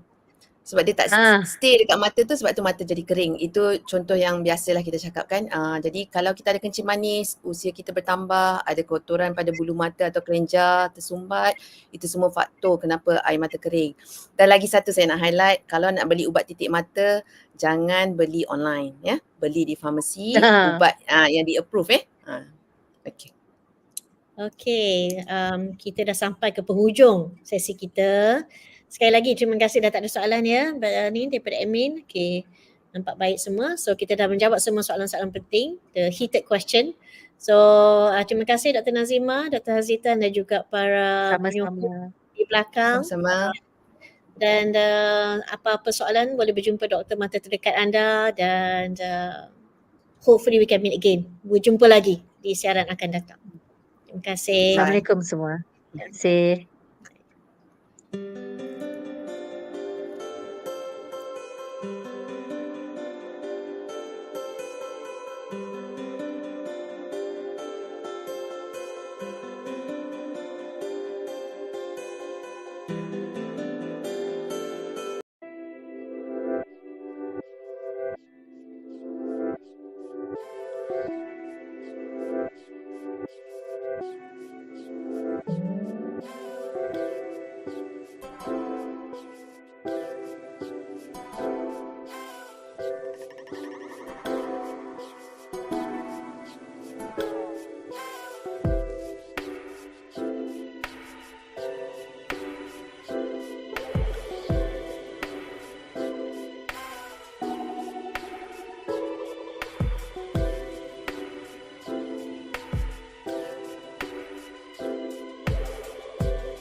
大家早上好，我是眼科医生 Dr. 郭慧英，很感谢大家抽空时间来聆听我们的华语问答环节。马来西亚从童年到黄金血液常见的视网膜疾病，很荣幸我们能够邀请2位眼科顾问为我们解答今天的问答环节。那 Dr. Yu Yan Han 现在在 Lamwayi Hospital 担任眼科顾问和玻璃体视网膜外科医生，还有 Dr. Penny Lok Puiwa 现在在 University Malaya 医学院、University Malaya Medical Center、University Malaya Specialist Center 担任眼科顾问、视网膜及葡萄膜炎医学专家。那事不宜迟，我们现在就进入我们的问答环节。那大家如果有什么问题想要问我们视网膜专家的话，你可以在聊天室发问，我们会在问答环节过后回答你。那 Dr. Penny， 我们先从最基本的开始。那到底什么是视网膜？视网膜又是在眼睛的哪一个部分呢？OK， 大家早上好，谢谢马来西亚眼科医学院和主办单位的邀请。那么首先呢，今天我们需要讲解的主题呢，就是视网膜和黄斑的医学主题。到底什么是视网膜呢？我们可以看见视网膜的英文呢，我们称它为 Retinal， 它是我们眼球后一层非常薄的细胞层，它可以是非常脆弱的，但却极为重要。而每个人呢，我们都拥有不同的视网膜和血管结构呢是不一样的。它是我们眼睛中非常重要的细胞层，因为它将我们的光转化为神经信号，然后呢输送去我们的大脑分析，我们才可以有清晰，还有就是好的视觉和视野。是的，那 Dr. Penny， 那视网膜的功能是什么呢？所以你可以看到这个图片呢，视网膜呢最主要给我们的功能呢，当然是视觉上的享受。它可以让我们看见远和近的物体，分辨颜色和阅读。那么呢，我需要提及的就是在这个视网膜呢，有一个非常重要的部位呢，就是在我们的视野中央，我们称它为黄斑 macula。虽然黄斑呢，它只是占我们的视网膜只有 0.01%， 但是黄斑负责给我们非常清晰和锐利的视力，提供最精准的信息。所以呢，任何眼疾呢，如果牵涉到视网膜和黄斑呢，它都能够影响我们的视野，还有就是视觉。好的，谢谢 Dr. Penny。那我们来说说童年时期Dr. Yu， 在童年时期我们最常见的视网膜疾病有哪一些呢？大家早上好。我先开始就讲解关于这个眼癌吧。眼癌是一种少见的疾病，但是眼癌中最常见到的就是视网膜母细胞炎，它主要影响小孩5岁以下。那个视网膜的母细胞不受控制，一直在生长。所以有什么症状呢？最普遍的就是白瞳孔。你就看这个照片里，那个小孩的右眼瞳孔看的是白色的，左眼就比较正常。所以如果你拍照的话，你会看到右边是白色，左边是红色。那为什么是白色的瞳孔呢？是因为那母细胞瘤如果长大了，它是白色的嘛，就是这个照片里面你看到，正常的细胞是红色的，带红色。而如果那个瘤长得太大，影响了视觉，那你眼睛看不到之后，就会有斜眼、斜视的症状，也叫做斗鸡眼。这如果是影响一只眼睛，如果视力不好2只眼睛的话，那就可能就小孩在玩游戏的时候，抓摸不到，看不到东西。如果肿瘤再大，眼睛有时候会变红，会有肿胀的现象。有两种类型的这个母细胞瘤。第一种是有遗传性的，遗传性呢，就是因为它有突变 genetic mutation， 可能影响一只眼睛或者2只眼睛，类似的病状就会有家族的历史。另一种是没有遗传性的，没遗传性的就一般上只影响了一只眼睛而已。所以有什么治疗的方式，就看那个肿瘤是大或小，然后看它的位置。如果太大的话没法子，就可能需要手术，就是可能比较晚期的，就把整个眼睛要弄掉，要拆除掉。那如果能够有本事保留着眼球当然是蛮重要的，就保持那个视线嘛。这如果肿瘤还小，我们可以用激光的治疗或者是冷冻的治疗方式但如果肿瘤变大了、扩散了 metastasis， 那就可能需要化疗。早期发现的话，跟适当的治疗，母细胞瘤有蛮良好的预后尤其是如果是局部肿瘤。但如果来不及治疗的话，怕会有生命危险，失去视觉。好的，那我们所听闻的遗传性视网膜疾病是什么呢，Dr. Penny？那一旦被诊断过后，我们应该做些什么？就是刚才多哥又聊到的，就是儿童并发期的眼瘤。其实，在儿童并发期，其中一个也是普遍我们可以看到的症状呢，就是遗传性的视网膜疾病。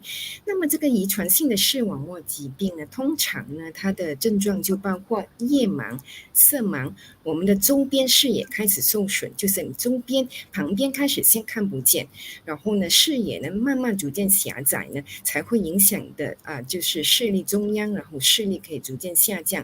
所以可能初期的时候，他会觉得我时常会撞到东西，我看不到旁边东西，或者黑暗的时候，我需要用更长的时间来适应。那么对于严重的视障呢，驾驶呢是被遏制的，因为是非常危险，你会伤及本身和道路使用者的安全。那么并发期呢，通常呢，除了童年时期呢，它有时候慢慢随着这个时间恶化呢，你会有些发生在少年期或者青年时间才发现的。那么在众多的遗传病里面呢，最普遍的就是这个图所表现出来的，看到这个黑斑点嘛，在这个视网膜，我们英文呢称它为 retinitis pigmentosa， 华语呢就是色素性的视网膜疾病。那么这个呢的并发率呢，大概是4000个人里面可以有一个患者。那么关于这一个单单 RP 这个疾病呢，现在研究出来的基因呢，都已经有多达200种了。然后我们医学界就是有一个好消息的，就是有一种特别研究出来的基因呢，如果你是诊断为 RPE65 的呢，其实呢它是有这个基因疗法的，虽然它并不能完全恢复你的视力，但是呢它有效于舒缓或者帮助视力不佳的病人恢复到一定的程度。但是呢，其他基因呢，到目前为止呢是没有这个基因疗法的，全部都还是在研究的阶段。那么我们去怎么做呢？对于有这个遗传性的视网膜炎呢，我们都鼓励呢就是孩童、父母亲、亲近家属呢，都需要进行 DNA， 就是这个基因测试，因为呢，这个可以帮助我们去预测还有识别你可以遗传后代的风险，可以帮助你更好的规划将来。那么对于还没有治愈的其他患者，他们该怎么办呢？其实呢，我们眼科中心呢也有配合马来西亚盲人学会呢，我们都会为病患呢提供不同的辅助器，来协助他们更好的应对日常生活。好的，那如果是早产儿呢，Dr. Penny，早产儿会有视网膜的病变吗？我们可以去下一个图，早产儿。OK， 所以呢，你看到这个图案呢，就是有这个 baby 对吗？早产儿。那么在正常的情况下呢，胎儿呢，其实呢，它的视网膜血管呢，是在我们妊娠的末期，就是34到40周才会发育完善完成。那么对于早产儿呢，尤其是胎龄小过31周，体重低于1.5 kg。或者他们需要高浓度的氧气来维持生命的呢，都会增加这些风险。那么起初呢，它是可以没有症状的，所以呢，一旦有这一些早产儿呢，只要你是在医院出世的儿童呢，这一个就是我们的其他医生呢，小儿科医生呢，都一定会转介给我们眼科医生进行这个完全非常complete 的彻底眼睛检查，然后那么我们会衰减这个孩童，所以呢就能够尽快给他们治疗，大部分呢都能够治愈的，但是严重的情况呢，你就看这个右边的图，它会生异常的血管，然后呢它或者是可以流血进玻璃体或者视网脱落，那么严重的情况呢，通常我们需要进行激光或者一些冷冻激光。最严重的时候呢，或许需要进行一些手术，可是那个都是非常罕见的，因为我们一般呢都会进行衰减直到42个星期。是的，那我们在民间也有听说过视网膜脱落，那视网膜会有可能脱落吗？And Dr. Yu， 这会是一个紧急的状况吗？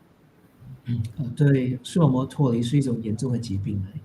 视网膜呢，就像我们相机的那个摄影胶片嘛，就在后面那一层，它是全身体最需要氧气的一个器官，它本身就需要碰着视网膜的后面那一层叫做耐络膜 （choroid），它因为耐络膜是含有蛮多血管的，才能提供足够的氧气和营养，那视网膜才会有功能。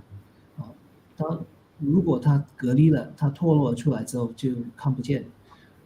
那为什么视网膜脱离有3种原因，最普遍的就是孔源性，那是因为视网膜分裂或者破裂了，导致那个玻璃液体深入去它的后方，导致它脱落。第二种是牵引性，牵引性就是在视网膜表面有了一些疤痕的组织，收束了之后抓着视网膜，导致它脱落。那通常就在糖尿病病患者会见到。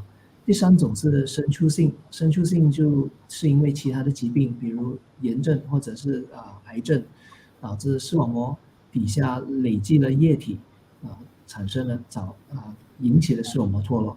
这三种脱落治疗方式都不一样，所以我们比较普遍见到是孔源性的，就是视网膜分裂。它有什么症状呢？就一般人就会感受到突然间发生了这闪光，或者是有漂浮物 （floaters）。如果是长期的漂浮物，就不太担心。那如果突然间发生，那就肯定需要尽快的去找验眼师来检查一下。其他的症状就比如那个视野出现的阴影，或者是幕布效果，就像把个窗帘遮过去，视线从一边按过去看不到。视力模糊或者是扭曲，突然失明比如睡醒之后突然看不见，那突然发生不痛的情况下，那我们都会比较担心，怕是视网膜脱落的现象。有什么风险呢？老年人风险会比较高。以前接受过手术治疗，比如白内障手术，那你的风险也比较高。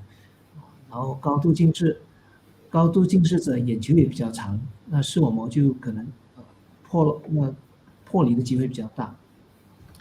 视网膜脱落家族的历史，所以治疗什么方法？那如果是它还没脱落之前发现到已经有破洞的话，激光手术或者是冷冻疗法 （cryo） 或者雷射，我们就找出那个破洞的地方，先给它修补，那就可以避免视网膜脱落。那如果脱掉来不及修补的话，那就没法子，肯定需要做个手术。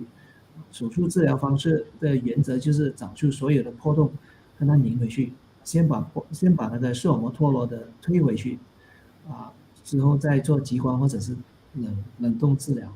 手术方式需要把玻璃体去除掉先，要不然就是放个那个scleral buckle， 总之把视网膜粘回去对了。早期治疗蛮重要，因为如果治不到，肯定失明是这个机会蛮高的。如果治得好的话，起码至少50%到80%的视觉能够救得到。好的，那我们来谈谈年轻人哈，年轻人会有什么普遍的视网膜疾病呢 ？Dr. Yu？年轻人就除了那视网膜脱落，其他的可能可以看到是眼睛那个视网膜发炎了。那个主要我要提起的就是这个特别的弓形虫视网膜炎，有关系到这个寄生虫弓形虫，它蛮普遍的一个症状。当它如果感染了视网膜之后，导致炎症和伤害，那视网膜通常它影响是比较免疫力低的人，但是比如艾滋病患者或者是接受器官移植者，但普通人也是会发生的症状。它的症状就视力模糊飞蚊症或者是眼睛疼痛那如果严重起来，盲点会越来越大，就会失去了视觉。早期治疗就可以预防严重的视力损伤。好的，那Dr. Penny，现在我们的年轻人都有某些程度的近视，因为常用手机啊、电脑的关系。那请问近视会造成视网膜病变吗？谢谢你的提问。答案是会的。我们其实从儿童到青年、中年人士呢，大部分人都是戴眼镜的。那么我们通常呢都以为戴眼镜就能解决问题，但是其实不然。如果你的近视速度呢是超过400，尤其是600以上的呢，我们都会被誉为病理近视。病理近视的意思就是呢，它能够让你有丧失视力的可能性，因为呢你是有这些并发症的，它不会发生在每一个高度近视人身上，但是一部分人会有这个症状，就是它会在黄斑，我刚才所提及黄斑，我们视网膜中央，你有这个黄斑病的话呢，因为你的眼球是过长的，那么呢它是比较容易退化的这个视网膜，尤其在黄斑的部分，那么呢，这会导致呢这个视网膜呢呈呢断裂分裂，然后呢也会生出异常的血管，所以你可以看见这个图案，我们的黄斑就是这个中央部分呢突然间出血，那么病人呢会突然间觉得视力模糊，然后呢视觉扭曲，扭曲的意思就是一条直线你看起来弯曲或者像波浪形，或者中间呢会出现一个黑斑点。然后呢，当你有这个症状的时候呢，你是立刻需要寻找眼科专科医生的检查，让我们进行诊断和治疗的。那么它的治疗方案呢，我们就不同的并发症呢有本身的特殊方案。主要呢流血的情况呢，我们会在眼睛呢注射这一个特别的药物进这个玻璃体内，来阻止继续流血，然后来 improve 就是舒缓这个症状。那么如果它这个黄斑呢有断层或者脱落的现象呢，则需要进行手术。所以呢，我需要鼓励所有超过400度近视的患者呢，每一年呢，其实呢，你都需要寻找眼科专科医生为你进行一个很全面的检查。是的，那一旦患上了这些视网膜疾病，医生能够用什么方式来评估视网膜 ？Dr. Yu？主要我们是那眼底镜检查吧，就是看看那视网膜到底有什么变化。其实除此之外，现在新的科技主要来看视网膜的疾病是以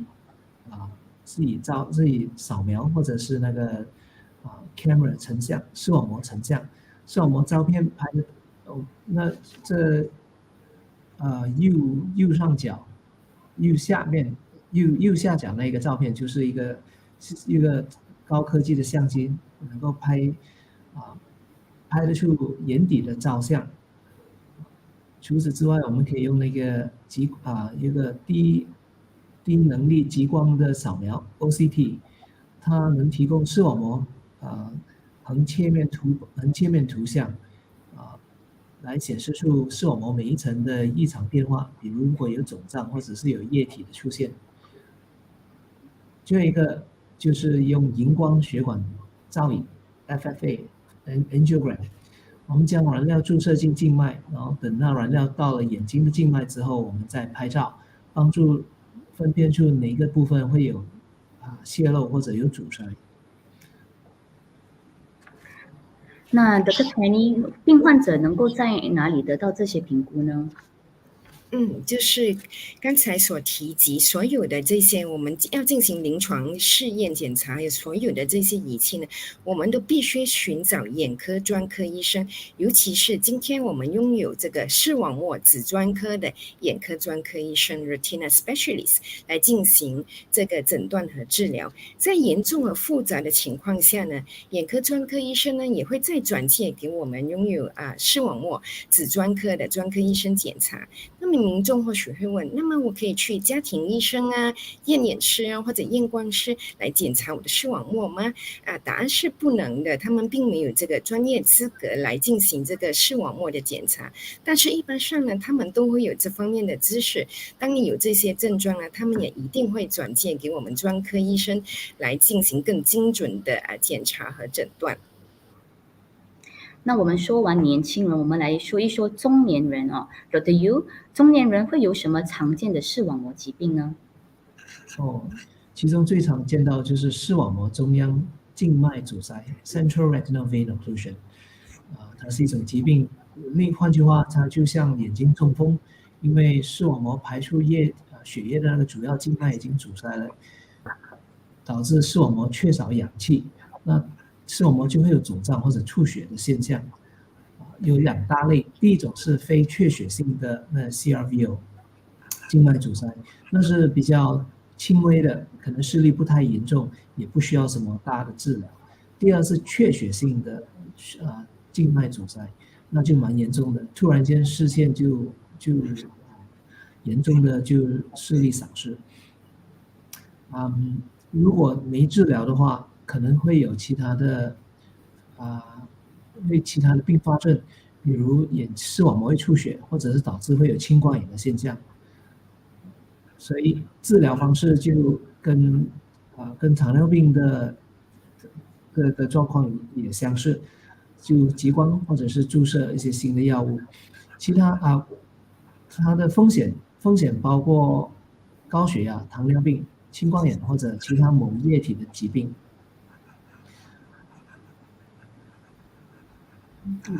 那我们来谈谈糖尿病这个慢性疾病。那我相信大家身边都有认识至少一位糖尿病患者。那 Dr. Penny， 糖尿病会影响眼睛吗？是肯定的，就像刚才所提及的，糖尿病、高血压都会引起很多眼睛的疾病，而这个糖尿病引起黄斑肿胀。黄斑，如果你记得刚才所提及的 macula， 它主要呢黄斑肿胀呢，这个糖尿病呢，其实差不多10年里面呢，你就会有18%的病人呢会患上这个糖尿病肿胀。如果你的血压时常长期过高长期病患者超过10年甚至30年呢，它的这个可能性是更高的。因为当然我们有糖尿病的时候呢，它可以影响我们的视网膜微小的血管，使到它受损。那么受损呢，在里面的血液就会渗透出来，或者它的液体、脂肪蛋白质都会渗透出来，这会导致我们的黄斑肿胀还有膨胀，它就像海绵吸水一样，一直更加肿胀。如果没有治疗的话呢，它是可以造成失明的。而糖尿病引起的失明呢，是在我们全世界呢排名前3名的，就是除了白内障和青光眼的糖尿病是其中一个最常见的慢性眼睛失明疾病。那么当你有这个黄斑肿胀的时候呢，患者呢就会出现视力模糊我们刚才所提及的中间看起来像黑色斑点，难以阅读。那么早期发现的病者呢，治疗情况呢肯定是更好的，延迟不复诊呢，当然你的这个恢复的情况是非常漫长和复杂的。然后主要的疗法就是刚才我们所提及的，主要是注射药物进入我们的玻璃球体内，然后就是有激光疗法，当然需要通过糖尿病来我们控制糖尿病需要药物还有改善生活。然后最后我需要重申的是，不是等到你有糖尿病症状的时候呢，才去寻找眼科专科医生的检查，而是一旦诊断了糖尿病，就必须开始进行筛选，不然的话呢，你的这个眼睛呢，有可能呢已经是导致失明的情况，那是非常难以治疗的。好的，那我们谈完年轻人，我们来谈谈老年人老年人会有什么普遍的视网膜疾病呢 Dr. Penny？ 好，所以我们接下来我们看下一个图案吧。OK， 在这个图案你可以看到，就是一个老年人呢。这么，当我们迈入这个黄金时期呢，就是超过60岁以上呢，有一种很普遍的慢性疾病，我们称它为老人黄斑病变，英文叫做 Age-related macular degeneration， 简称 AMD。所以你可以看到这一个图片呢，左边的楼梯是非常直的，那个是我们应该看到的视野中心的视线。那么如果呢，你的黄斑呢有病变呢，你可以看到那个就是楼梯变成弯曲波浪形，中间出现黑点，难以阅读，这个就是代表你的黄斑出现问题了，有一些肿胀了，让你呢觉得难以识别人脸。那么它的风险是什么呢？就是年长的人士，主要是超过60岁。那么我们其实就有做一个调查呢，在新加坡呢，每4个60岁以上的人呢，其实就有这个1个人可以患上这个疾病，你可以见它是非常普遍的。那么其他因素呢，包括家族史。抽烟肯定是一个致命伤，有抽烟的病人呢，他是比非吸烟者呢高出4倍以上的。其他就比如肥胖啊，还有心血管疾病。然后呢，我们有干性和湿性的，通常呢只有湿性的需要接受治疗。好的，那 Dr. Yu 除了激光和抗血管注射器，我们黄斑病变还有其他的治疗方法吗？例如药丸啊之类的。一般上呢，这个黄斑病变是没得医的，因为它是一种老化的现象。那没得医也好，有一些治疗方式或者生活方式能够改变控制病情。比如说那个营养补充剂 ARES 那个配方，你就吃它的药源里含有几样的维生素，比如维他命 C 或者 E、beta carotene、锌跟铜 （Zinc and Copper）。那这类型的这个营养补充剂就可能会减缓晚期的 AMD 高风险人群，那个避免了病情进展。第二就是过这个健康的生活方式啊，饮食要有平衡，要吃多点蔬菜、水果、鱼类，然后定期要运动，避免吸烟或者避免饮酒。然后第3个蛮重要，就是定期要做眼睛检查。万一如果从干的变成湿的，那我们就需要换不同的治疗方式。那试行的话呢，就刚才有提到，就是注射那个抗 VEGF， 目前最普遍的治疗方式。其他的就可能注射器。对，好的。好，那我们来问问 Dr. Penny， 如果是糖尿病或者静脉阻塞，就必须刚才有提到的就是打针了哈。那是打1针就会看到效果吗？好，就是我们所有的大部分的这个视网膜疾病呢，就是我们刚才提到的糖尿病啊，然后血管阻塞，就算这一个是老人黄斑病变呢，主要的治疗方法呢，其实都是注射这个特别的药物，我们称它为抗内皮血管生长因子。简单来说呢，就是它压制这个不健康的血管生长，阻止这一个血液还是液体渗漏，那么你的黄斑呢就会缺乏肿胀。那么其实呢，它不能够1针就能够，它不是一个奇迹，我打1针我的眼睛就可以完全痊愈。病人是必须要有耐心的。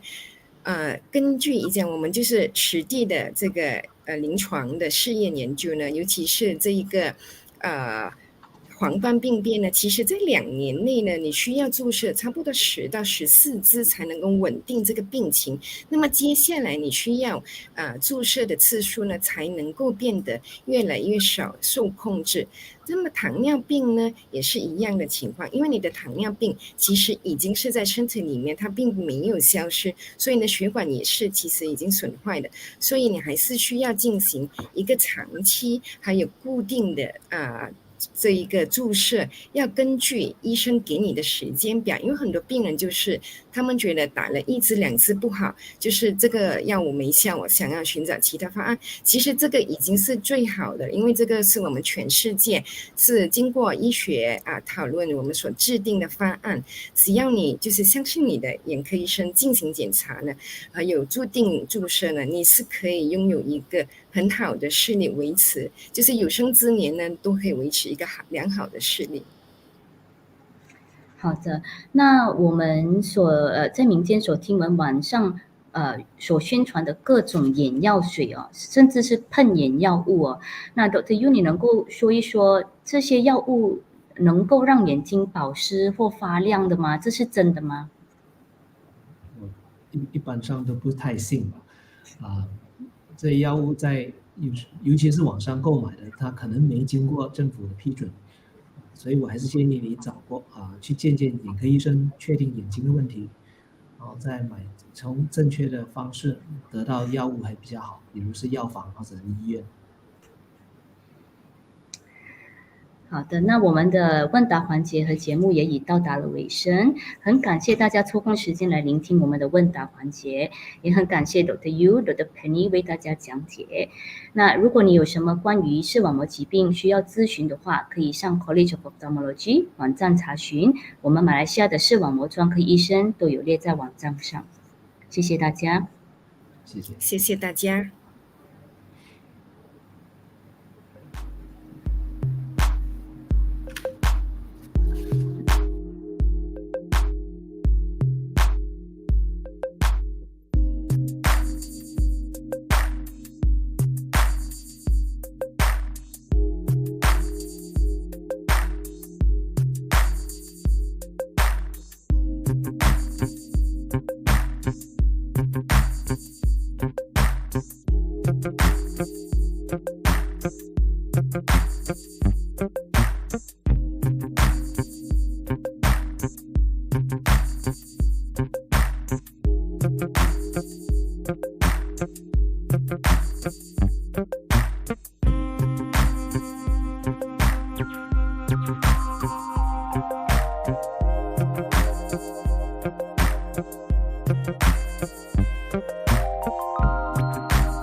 அனைவருக்கும் வணக்கம்.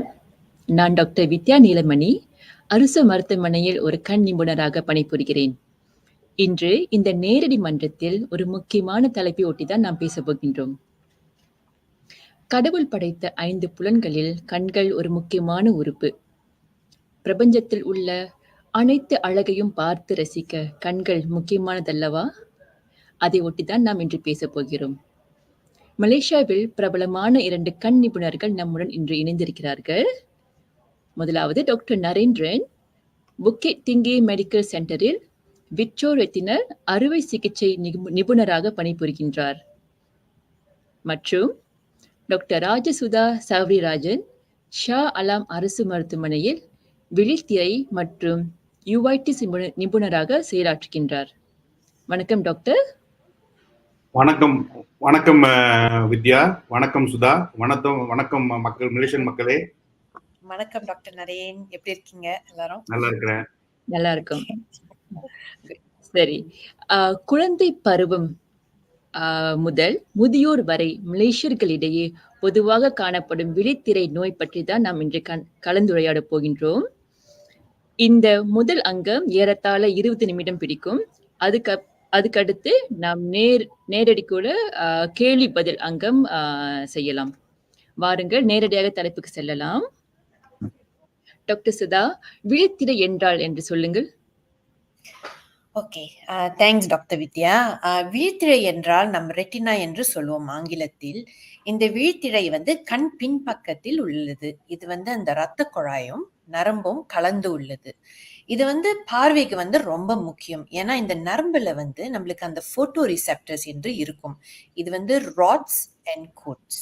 இது நம்ம புத்தகத்துல படிச்சிருப்போம். ஒரு form 3 form 4 சிலபஸ்ல usually இதை நம்ம படிச்சிருப்போம் ஆரம்பத்திலேயே பள்ளிக்கூடத்துல. இது ராட்ஸ் ராத்திரி பார்வைக்கு ரொம்ப முக்கியம். கோன்ஸ் காலை பார்வைக்கும் அந்த நிறத்தை அறியவும் ரொம்ப முக்கியம். ஸோ இந்த போட்டோ ரிசெப்டர்ஸ் வேலை செய்யலைன்னா நம்மளுக்கு அந்த பார்வை குறைவாக இருக்கும். பொதுவாக பக்கத்து பார்வையும் தூர பார்வையும் இது பாதிக்கும். அதுதான் ரெட்டினா, அதுடன் பயன். ஓகே, நன்றி டாக்டர் சுதா. அடுத்து குழந்தைகளுக்கு ஏற்படும் பொதுவான விழித்திரை நோய்கள் பற்றி சொல்லுங்கள். ஓகே, குழந்தைகளுக்கு பல விதமான நோய்கள் வரதுக்கு வாய்ப்பு இருக்கிறது. அதுலயும் இந்த மரப்பணை நோய்கள் அப்படின்னு ஒண்ணு இருக்குது. ஆனா நீங்க பாத்தீங்கன்னா ஒரு பெண்மணி மாசமாயி குழந்தை கருவை 9 மாசத்தை கர்ப்பப்பையில வச்சிருக்கிறாங்க. அதுக்கப்புறம் தான் அந்த குழந்தை பிறக்குது. அந்த 9 மாசத்துல பல உறுப்புகள் வளர்ச்சி முழுமையா வந்தாதான் அந்த குழந்தை நல்லா இருக்கும். அதே மாதிரி கண்ணுல நீங்க பாத்தீங்கன்னா அந்த வெளித்திரை முழுமையா ஆகுறதுக்கு ரத்த குழாய்கள் முடர்ச்சியா வளர்ச்சி வரணும்.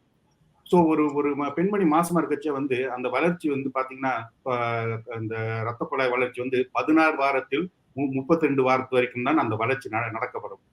அதே இதில் அந்த பெண்மணி கர்ப்ப வலி பிரசவ வலி திடீர்னு குழந்தைய 32 வாரத்துக்குள் குழந்தை பிறந்துருச்சுன்னா அந்த ரத்த குழாய் வளர்ச்சி முழுமையா இருக்காது. அப்புறம் வெளித்திரை பாதிப்பு வரும். ஸோ அந்த குழந்தை பிறந்தப்புறம் என்ன ஆகும்னா அந்த ரத்த குழாய் இல்லாத வெளித்திரை அதிகமான அபூர்வ ரத்த குழாய்கள் வளர்ந்து ரத்த கசிவு பட்டு நரம்பு பாதிப்பு வர்றதுக்கு வாய்ப்பு இருக்குது. ஸோ இந்த மாதிரி குழந்தைகள் சீக்கிரமா பிறந்துட்டா, 32 வாரத்துக்கு குறைவா பிறந்துட்டா, இல்ல அதோட நீங்க பாத்தீங்கன்னா அதோட பாரம் 1500 கிராம் குறைவா பிறந்துச்சுன்னா அந்த குழந்தைக்கு கண் சிகிச்சை இமீடியட்டா செய்ய வேண்டிய அவசியம் வரும். அந்த கண் சிகிச்சையில அந்த கண் மருத்துவர் கண்ணை சோதிச்சு ரத்த குழாயில் எதுவும் வீக்கம் இருக்குதா, இல்ல புதுசா தழும்பு எதுவும் விழுந்திருக்குதா, இல்ல ரத்த கசிவுனால பார்வை வெளித்திரை விலக ஆரம்பிக்குதா, அதுக்கு தகுந்த மாதிரி அவங்க சிகிச்சை கொடுப்பாங்க. இது இப்ப நீங்க பாத்தீங்கன்னா இது பல நிலவுகள் இருக்குது. ஸோ ரொம்ப ஆரம்ப ஸ்டேஜ்லயே நம்ம கண்டுபிடிச்சோம்னா சிகிச்சை ஒன்றும் செய்ய வேணாம். அதை ஃபாலோ அப் பண்ணி நம்ம ஒன்றும் இது பண்ண வேண்டிய அவசியம் இல்லை. அப்படி வந்து பாதிப்பு வந்து இந்த வெள்ளித்திரை வந்து தழும்பு விழுந்து விலக ஆரம்பிச்சிச்சுன்னா வந்து அதுக்கு வந்து அறுவை சிகிச்சை செய்யணும், இல்ல லேசர் செய்ய வேண்டிய பல சோதனைகள், ஐ மீன் என்ன சொல்றது, சிகிச்சை செய்ய வேண்டிய அவசியம் இருக்கிறது. சரி டாக்டர் நரேன். இது தவிர கைக்குழந்தை பருவத்தில் ஏற்படக்கூடிய ஏதாவது முக்கியமான விழித்திரை நோய்கள் உள்ளதா? ஆம், இதே நீங்க பாத்தீங்கன்னா இந்த புற்றுநோயின் கேன்சர், அது கண்ணில் கேன்சர் வர்றதுக்கு வாய்ப்பு இருக்குது. அதை வந்து ஆங்கிலத்தில் வந்து ரெட்டினோபிளாஸ்டோமான்னு சொல்லுவாங்க. இது வந்து நீங்க பாத்தீங்கன்னா வந்து யூஸ்வலா வந்து 2 வயசு 3 வயசு குழந்தைங்களை இது மாதிரி நடக்கிறதுக்கு வாய்ப்பு இருக்குது. இது வந்து பொதுவா வந்து அந்த குழந்தைக்கு வந்து, ஏன்னா குழந்தை வந்து கண்ணு தெரியாது, வலின்னு எதுவும் சொல்லாது. ஆனா நம்ம ஒரு தாய் தகப்பனா இருக்கச்ச வந்து நீங்க பாத்தீங்கன்னா எப்படி ஒரு பூனை கண்ணு, நீங்க மாலையில நீங்க பூனை கண்ணை வெளிச்சம் அடிச்சு பாத்தீங்கன்னா அப்படியே அப்படியே வெள்ளையா தெரியும் உங்களுக்கு. ஸோ அதே மாதிரி இந்த இந்த குழந்தைகள் கண்ணுல வந்து நீங்க படம் பிடிக்கச்சோ இல்ல நேரா பார்க்கச்சோ கண்ணுல வந்து ஒரு வெள்ளை கலர் ஒளி மாதிரி தெரியும். அந்த மாதிரி தெரிஞ்சிச்சுன்னா வந்து சில நேரத்துல ஒரு கண்ணுல இருக்கும், இல்லாட்டா இன்னொரு கண்ணுல இருக்கும். அதே இது அந்த மாதிரி தெரிஞ்சிச்சுன்னா ஒரு கண் மருத்துவர்கிட்ட கொண்டு போய் குழந்தைய கொஞ்சம் போய் சோதிங்க. அதுலயும் வந்து நீங்க பாத்தீங்கன்னா வந்து சோதிச்சு அதுக்கு என்ன மாதிரி சிகிச்சை செய்யணும்னு உங்களுக்கு எடுத்து சொல்லுவாங்க. சில நேரத்துல கீமோதெரப்பி அப்படின்னு உடம்புல வந்து மருந்து ஏற்றுவாங்க அந்த டியூமரை குறைக்கிறதுக்கு. இல்ல வந்து சில அறுவை சிகிச்சை இருக்குது. இல்ல ரொம்ப அதிகமாச்சுன்னா வந்து அந்த கண்ணு எடுக்க வேண்டிய அவசியமாவே வரும். ஐ மீன் இதெல்லாம் சொன்னா நிறைய பேர் பயப்படுவாங்க. ஓ இந்த மாதிரி இந்த மாதிரி இந்த மாதிரின்ட்டு. ஆனா தெரிஞ்சுக்கிட்டீங்கன்னா ரொம்ப ஆரம்ப ஸ்டேஜ்லயே நீங்க போய் பார்த்து சிகிச்சை செஞ்சுக்கிட்டீங்கன்னா வந்து அந்த குழந்தை நல்லா இருக்கலாம், கண்ணையும் காப்பாத்திடலாம். நன்றி டாக்டர் நரேன்.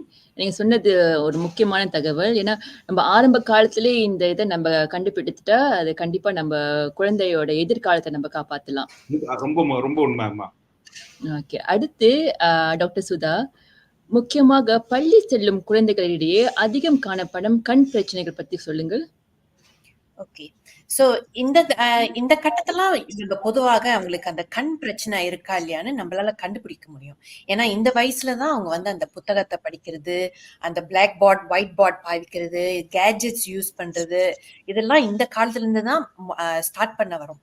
ஸோ இந்த இந்த இடத்துல வந்து நம்ம அவங்கள பார்க்கணும், அவங்கள ஒழுங்கா அவங்கள தெளிவாக பார்க்கணும். அவங்க வந்து அந்த புத்தகத்தை எவ்வளவு பக்கத்துல வச்சிருக்காங்க, எவ்வளவு ரொம்ப கிட்ட போய் அவங்க படிக்கிறாங்களா, இல்ல டெலிவிஷன் பாக்குறப்போ ரொம்ப பக்கத்துல போய் பாக்குறாங்களான்னு. இது ஏன் இந்த மாதிரி செய்யறாங்கன்னா, அவங்க தூர பார்வை வந்து மங்கலா இருக்கும், ஆனா கிட்ட பார்வை வந்து தெளிவா இருக்கும். சோ எல்லாமே பக்கத்துல வரணும், அப்போதான் அவங்களுக்கு அது தெளிவா தெரியுது. இது வந்து நம்ம மயோப்பியான்னு சொல்லுவோம். இது மயோப்பியா வந்து மலாயில வந்து ரபுஞ்சாவோ, தூர பார்வை நல்லா வெளிச்சமா தெரியும், ஆனா பக்கத்து பார்வை வந்து தூர பார்வை வந்து மங்களா தெரியும், பக்கத்து பார்வை தான் நல்லா தெளிவா தெரியும். இந்த மாதிரி சூழ்நிலை வந்தா அவங்க வந்து கண்ணாடி செய்வதற்கு அவசியம். இவங்க இந்த மாதிரி நீங்க கண்டுபிடிச்சீங்கன்னா அவங்கள ஆப்டிஷியன்ஸ் இல்ல ஆப்டோமெட்ரிஸ்ட் கிட்ட நீங்க கூட்டு போகலாம். ஆப்டிஷியன்ஸ் வந்து அவங்க கண் கண்ணாடி வச்சிருப்பாங்க.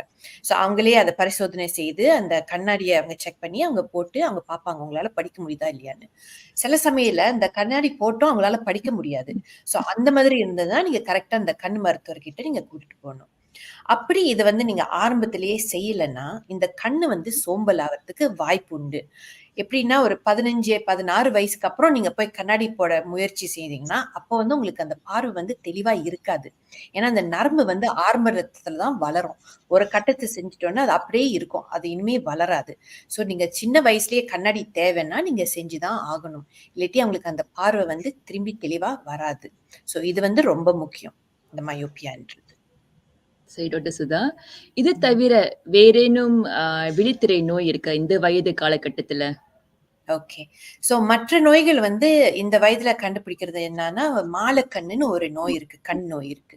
இது வந்து ராத்திரி சமயம் இல்லது அந்த சாயந்தர சமயத்துல வந்து கொஞ்சம் குறைவா இருக்கும், அவங்களுக்கு அவ்வளவு தெளிவா தெரியாது. ராத்திரில வந்து எப்பயுமே அவங்க வெளிச்சம் வச்சிருக்கணும் பக்கத்திலேயே. ஏன்னா அவங்க பாத்ரூம் போறது அல்லது கிச்சனுக்கு போற சமயத்துல வந்து வெளிச்சம் இல்லைன்னா அவங்க அந்த வால் தடவிக்கிட்டு போவாங்க, எப்படி போறதுன்னு அவங்களுக்கு கொஞ்சம் கன்ஃபியூஸ்ட் ஆயிடும். ஸோ இந்த சமயத்துல வந்து அவங்களுக்கு நம்மளுக்கு கண்டுபிடிக்க முடியும் இந்த ராத்திரி வந்து ரொம்ப கஷ்டப்படுறாங்க, ஆனா காலையில சமயத்துல வந்து இந்த மாதிரி பிரச்சனை எல்லாம் இல்லைன்னு. ஸோ இதுதான் நம்ம மாலக்கண்ணுன்னு சொல்லுவோம். அப்படி மாலக்கண்ணு இருந்தால் இது வந்து பரம்பரையான நோயாய் இருக்கலாம். அப்படின்னா அந்த குடும்பத்துல இவங்களுக்கு ஒரு ஆளுக்கு மட்டும் பாதிக்காது, மற்றவங்களுக்கும் பாதிக்க வாய்ப்பு உண்டு. அவங்க அக்கா தங்கச்சிங்க அண்ணன் தம்பிங்க இல்ல அம்மா அப்பாக்கு யாருக்காவது இருக்கலாம், இல்ல தாத்தா பாட்டிங்களுக்கு கூட இருக்கலாம். யாராவது குடும்பத்துல வந்து இந்த கண்ணு பிரச்சனை இருக்கும். ஸோ இந்த பிள்ளைங்களுக்கு மட்டும் கண் பிரச்சனை இல்லாம வேற யாராவது குடும்பத்துல சேர்ந்து கண்ணு அதே பிரச்சனை இருந்ததுன்னா இது பரம்பரை நோயாக இருக்கலாம். இந்த மாதிரி நீங்க சந்தேகப்பட்டீங்கன்னா நீங்க இவங்களை நீங்க கண்ணு மருத்துவர்கிட்ட கூட்டு செல்லலாம். அந்த கண் மருத்துவர் பரிசோதனை செய்து அவங்க சொல்லுவாங்க இது பரம்பரை நோயா இல்லையான்னு. அப்படி டாக்டர் கூட சந்தேகமா இருந்தால் அவங்க ஜெனட்டிக் டெஸ்டிங் என்று அவங்க ஆஃபர் செய்வாங்க. ஸோ இது நம்ம அந்த எச்சில டெஸ்ட் கொடுப்போம். இது பரம்பரை நோயா இல்லையான்னு கொஞ்சம் கன்ஃபார்மா சொல்லலாம். ஆனா இது சாதாரண விஷயம் கிடையாது. ஸோ இந்த மருத்துவரோட நீங்க ஒழுங்கா டிஸ்கஸ் பண்ணி அவங்க வேணுமா வேணாமான்னு அவங்க கிட்ட கேட்டு தெரிஞ்சுட்டு அதுக்கப்புறம் அந்த டெஸ்ட்டை நீங்க செய்யலாம். சரி டாக்டர் சுதா. ஏன்னா பெரும்பாலோருக்கு இந்த வியாதி பத்தி அவங்களுக்கு ரொம்ப தெரிஞ்சிருக்காது. இப்ப இந்த வியாதி வந்திருந்தா ஏதாவது ட்ரீட்மெண்ட் ஏதாவது இருக்குதா இந்த ரெட்டினைட்டிஸ் பிக்மெண்டோசா? இப்போதைக்கு ரெட்டினைட்டிஸ் பிக்மெண்டோசாக்கு ஓகே RPE65ன்னு ஒரு ஜீன் இருக்கு. ஸோ அதுக்கு மட்டும் அந்த அந்த ஜீனை உள்ளுக்கு அவங்க இன்ஜெக்ஷன் பண்ணுவாங்க. இது ரொம்ப கஷ்டமான ஒரு ப்ரொசீஜர். அதுவும் மலேசியால பண்றது கிடையாது. இது யூஸ்வலி லண்டன்ல தான் செய்வாங்க. லண்டன், ஆஸ்திரேலியா, இப்போ சிங்கப்பூர்ல மேபி ஒரு கேஸ் 2 கேஸ் பண்ணியிருக்காங்க. ஆனா எது முக்கியம்னா ஜெனட்டிக் டெஸ்டிங் முதல்ல பண்ணணும். இந்த ஜெனட்டிக் டெஸ்டிங் இப்போ ஒரு 6-7 ஜீன்ஸ்க்கு இப்போ ஒரு ஒரு அளவுக்கு சிகிச்சை இருக்கு. ஆனா அது இன்னும் ரீசர்ச் ஸ்டேஜ்ல இருக்கு. அது நம்ம கரெக்டா இப்போ செய்யறதுக்கு நம்ம ஆரம்பிக்கல. ஆனா நம்ம அது பொதுவாக நம்ம தெரிஞ்சுக்கிட்டு கொண்டுகிட்டே வரணும். அது அந்த ரீசர்ச் போக போக ஒருவேளை நம்மளுக்கு இங்க கூட அந்த சிகிச்சை இருக்கலாம். ஸோ நீங்க பாத்துக்கிட்டே வாங்கல. ஆனா அந்த ஜெனட்டிக் டெஸ்டிங் பண்றதுதான் முக்கியம். ஆமா, நம்ம வெள்ளனே நம்மளுக்கு இதெல்லாம் நம்ம தெரிஞ்சுட்டா நம்ம அதுக்கு ஏற்ப நம்ம அந்த வழிமுறைகள் நம்ம எடுத்துக்கலாம். அப்படியே நரேந்திரன், அடுத்து இளைஞர்கள் மத்தியில் காணப்படும் விழித்திரை நோய்கள் என்ன? ஓகே, இப்போ மருத்துவர் சுதா இந்த கண் கிட்ட பார்வை பாதிப்பு பிள்ளைங்களுக்கு கண்ணாடி வேணும்னு சொன்னாங்கல்ல, அதே மாதிரி இப்ப நீங்க பாத்தீங்கன்னா நிறைய பிள்ளைங்க இப்ப நிறைய இந்த கேட்ஜெட்ஸ், ஹேண்ட்போன், இந்த ஐபேட் பாக்குறவங்கலாம் ரொம்ப நேர கணக்குல பார்த்தா இந்த ஷார்ட் சைட்டட், இந்த கிட்ட பார்வை பாதிப்பு அதிகமாகிறதுக்கு வாய்ப்பு இருக்குது. அதே இது அளவுக்கு மீறி பாதிப்பு, அந்த கண் நீட்டம் அதிகமாகி பாதிப்பு, அது பவர் அதிகமாச்சுன்னா ஹை மயோப்பியான் என்று சொல்லுவோம்.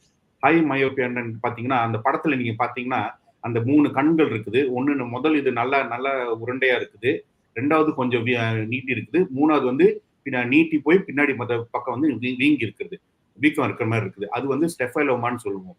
அந்த மாதிரி நரம்பு கட்டத்தில் வந்துச்சுன்னா அந்த நரம்பு ரொம்ப மெல்லிசாகி பார்வத்திரை கிழிறதுக்கு வாய்ப்பு இருக்குது. இல்லாட்டினா பின்னாடி ரத்த குழாய் ரத்த கசிவு படுறதுக்கு வாய்ப்பு இருக்குது. ஸோ அது இந்த மாதிரிலாம் நடந்துச்சுன்னா சிகிச்சை போறதுக்கு ரொம்ப முக்கியம். அந்த சிகிச்சை எந்த நிலையில இறங்குறீங்களோ அதுக்கு தகுந்த மாதிரி கண்ணுங்களுக்கு ஊசி கொடுக்க வேண்டியது வரும், இல்லை அறுவை சிகிச்சை செய்ய வரும். ஸோ இதனால நான் சொல்வேன், பிள்ளைங்களுக்கு அதுவும் வளர பிள்ளைங்களுக்கு இந்த இந்த டிவி பார்க்கறது, இந்த digital gadgets, iPhone, handphone and iPad பார்க்கறதெல்லாம் கொஞ்சம் குறைச்சி வைக்கிறது ரொம்ப நல்லது. ஆமா, இந்த நவீன காலத்துல ரொம்ப பேர் இந்த கை தொலைபேசி, ஐபேட் ரொம்ப அதிகமா பாய்க்கிறாங்க. சோ இது ஒரு நல்ல ஒரு இன்ஃபர்மேஷன். இதுல என்ன சொல்லணும்னா நிறைய பேர் பிள்ளைங்க ரொம்ப அட்டகாசம் பண்றாங்கன்னு சொல்லிட்டு கையில தொலைபேசியை கொடுத்துருவோம். சரி, இதை வச்சு நீ விளையாண்டுக்கோ, ஒரு மூலையில போய் உட்காந்துக்கணும். அதுதான் நம்ம ஒரு பெரிய தப்பு பண்றோம். சோ அதை கொஞ்சம் நம்ம குறைச்சிடணும் முடிஞ்ச அளவுக்கு. இந்த மாதிரி அவங்களுக்கு நோய் வந்தால் என்ன அறிகுறிகள் வரும்? நோய்கள் இந்த மாதிரி, ஏன்னா நீங்க பாத்தீங்கன்னா இந்த மாதிரி பார்வை பாதிக்குச்சுன்னா அவங்க அதுவும் பள்ளிக்கூடத்துல கஷ்டப்படுவாங்க.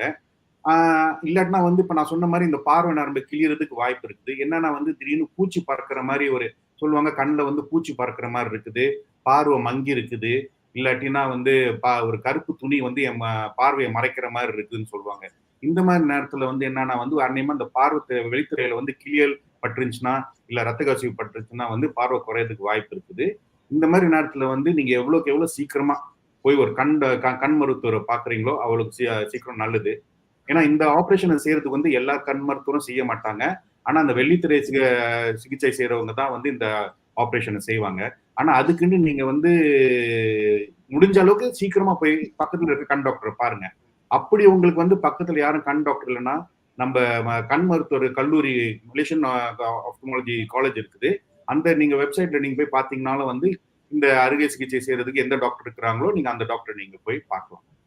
ஸோ அந்த அறுவை சிகிச்சையில என்ன பண்ணுவோம்னா அந்த ஆப்ரேஷன் செஞ்சு அந்த நரம்பை திருப்பி ஒட்ட வச்சு கண்ணுக்குள்ள கேஸ் வாய் ஊசி குத்தும், இல்ல எண்ணெய் வைப்போம் அந்த நரம்பை திருப்பியும் உட்கார வைக்கிறதுக்கு. சரி. டாக்டர் நரேந்திரன், இந்த விழித்திரை நோயை வந்து விழித்திரையை நம்ம எவ்வாறு சோதிக்கலாம்? அதை பற்றி கொஞ்சம் விளக்கம் சொல்லுங்கள். ஓகே, நீங்க பாத்தீங்கன்னா ஒரு கண் மருத்துவர்கிட்ட வந்தீங்கன்னா, முதல் படத்துல பாத்தீங்கன்னா கண் மருத்துவர் அது பக்கத்துல வந்து ஒரு மிஷினை வச்சு ஒரு கண்ணுக்குள்ள சிகிச்சை பண்றாங்க. அந்த சிகிச்சை என்னன்னா வந்து கண் முன்பக்கமோ பின்பக்கமோ வந்து சோதிக்கிறதுக்கு அதை வந்து ஸ்லிட் லேம்ப் மைக்ரோஸ்கோப்னு நாங்க சொல்லுவோம். ஸோ அதுல வந்து முழு ஆழமான முன்பக்கமோ பின்பக்கம் உங்க நரம்பு உங்க ரத்த குழாய் அதுல எதுவும் வீக்கம் இருக்குதான்னு பாக்குறதுக்கு வாய்ப்பு இருக்குது. அப்படி அந்த அந்த மைக்ரோஸ்கோப்ல வந்து கண் நரம்புலையோ இல்லை உள்ளே எதுவும் பிரச்சனை இருந்துச்சுன்னு தெரிஞ்சா நீங்க 2வது படத்துல பாத்தீங்கன்னா அந்த குழந்தை அந்த ஒரு மிஷின் முன்னாடி உட்கார்ந்து இருக்கிறாங்க. அது வந்து இந்த ஓசிடி மெஷின்னு சொல்லுவாங்க. அந்த ஓசிடி மெஷின்ல வந்து அது வெளிச்சம் அடிச்சு கண்ணுக்குள்ள லேசர் மாதிரி ஒரு வெளிச்சம் அடிச்சு அது அந்த வெளித்திரையை வந்து ஸ்கேன் பண்ணி படம் பிடிச்சி நம்மள்ட்ட காமிக்கும். ஸோ அதை வந்து இப்போ லேயரா நம்ம வந்து பார்க்கலாம் எவ்வளவு வீக்கம் எங்க இருக்குது என்ன நடக்குதுன்ட்டு. இல்லைன்னா 3வது படத்துல பாத்தீங்கன்னா புகைப்படம் பிடிக்கிறது டிஜிட்டல் புகைப்படம். அது கண்ணுக்குள்ள வந்து நாங்க புகைப்படத்தை பிடிச்சி வீக்கம் இருக்கும் இது எதுவும் இருக்குதா இல்ல நரம்பு எதுவும் கிழிஞ்சிருக்குதா இல்ல வெறும் பாதிப்பு இருக்குதா அதுக்கு மேல எதுவும் தெரிஞ்சுச்சுன்னா வந்து நாங்க வந்து இந்த ஃபண்டஸ் ஆஞ்சியோகிராம்னு செய்வோம். இருதய நோய்க்கு எப்படி நீங்க மருந்து கையில குத்தி படம் பிடிக்கிறாங்களோ இத ரத்த குழாய் அடைச்சிருக்குதா இல்லையாட்டு அதே மாதிரி நாங்க வந்து கையில இந்த மருந்தை குத்தி கண்ணுக்குள்ள வந்து படம் பிடிச்சி ரத்த குழாய் அடைச்சிருக்கா ரத்தம் ஓட்டம் சரியா இருக்குதா இல்ல எதுவும் வீக்கம் எதுவும் இருக்குதான்றது வந்து நம்ம பார்த்து அந்த சிகிச்சை செய்வோம். இதெல்லாம் பாக்குறது கொஞ்சம் பயமா இருக்கும். ஆனா இதெல்லாம் எதுவுமே வலி கொடுக்காது. என்ன கொஞ்சம் கொஞ்சம் குடைச்சல் இருக்கும். கண்ணுக்குள்ள வெளிச்சத்தை அடிச்சு நம்ம பார்ப்போம். கண்ணு கூசும். ஆனா நாங்க சொல்றோம் நாங்க கண் டாக்டர் வந்து ரொம்ப நல்லவங்க. வலி இல்லாம நோய் இல்லாம உங்களுக்கு செஞ்சு கொடுப்போம். கவலைப்படாதீங்க. நன்றி டாக்டர் நரேன். டாக்டர் சுதா, அடுத்து நடுத்தர வயதில் ஏற்படும் பொதுவான விழித்திரை நோய் என்ன?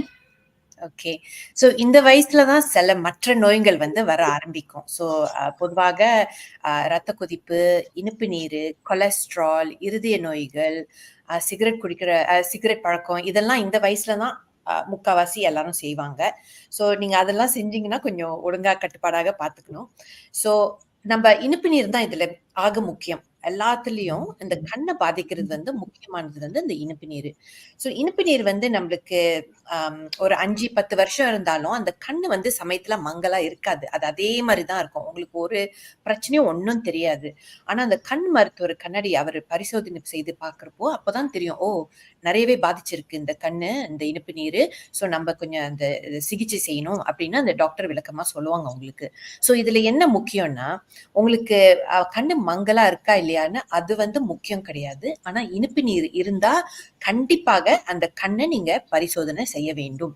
ஏன்னா உங்களுக்கு வந்து தெரியாது இந்த கண்ணு வந்து பாதிச்சு இருக்குன்னு. ஆனா அந்த மருத்துவர் பார்த்துதான் சொல்லுவாங்க உங்களுக்கு பாதிப்பு இருக்கா இல்லையான்னு. ஸோ உங்களுக்கு இனிப்பு நீர் இருக்குன்னு டாக்டர் சொன்னாங்கன்னா நீங்க மறுநாளே முடிஞ்சா போய் கண்ணை போய் சோதிக்கணும். ஓகே, இது வந்து ரொம்ப முக்கியம்.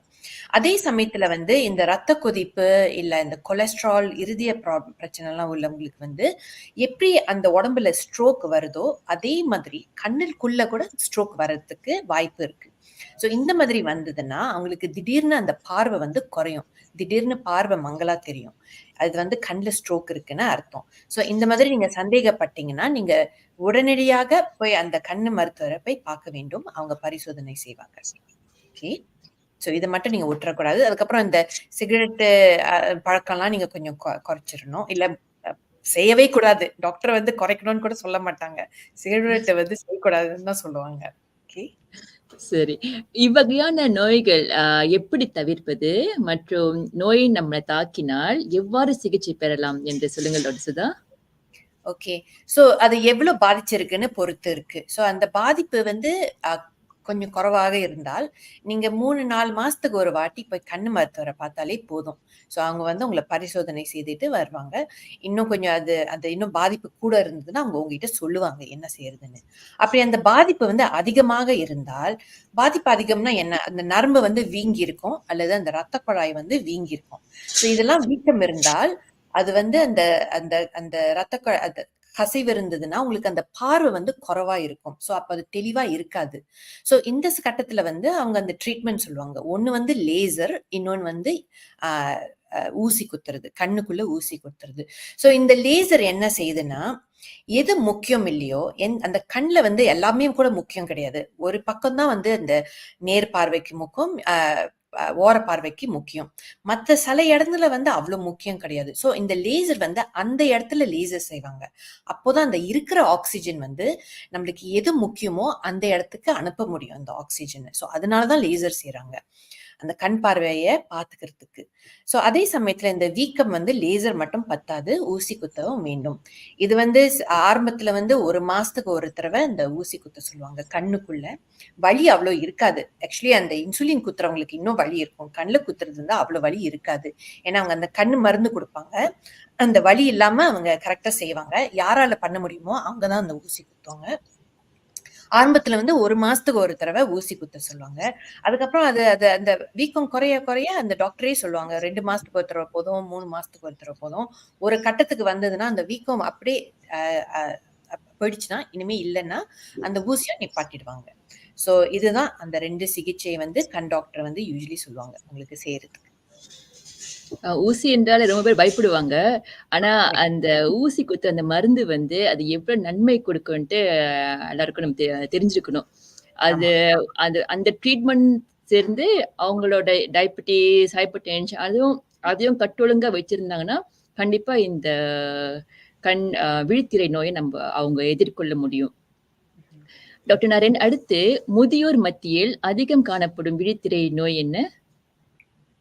நீங்க பாத்தீங்கன்னா முதியோர்கள் சொன்னா பெரும்பாலும் வந்து பார்வை மங்கலாகுதுன்னு சொன்னா வந்து எல்லாரும் என்ன நினைப்பாங்க, கண்ணில் பூ விழுந்துருக்குது அப்படின்னா கேட்ராக்ட் இருக்குன்னு நினைப்பாங்க. ஸோ அதனால வந்து அதுதான் ரொம்ப அதிகமா இருக்குது.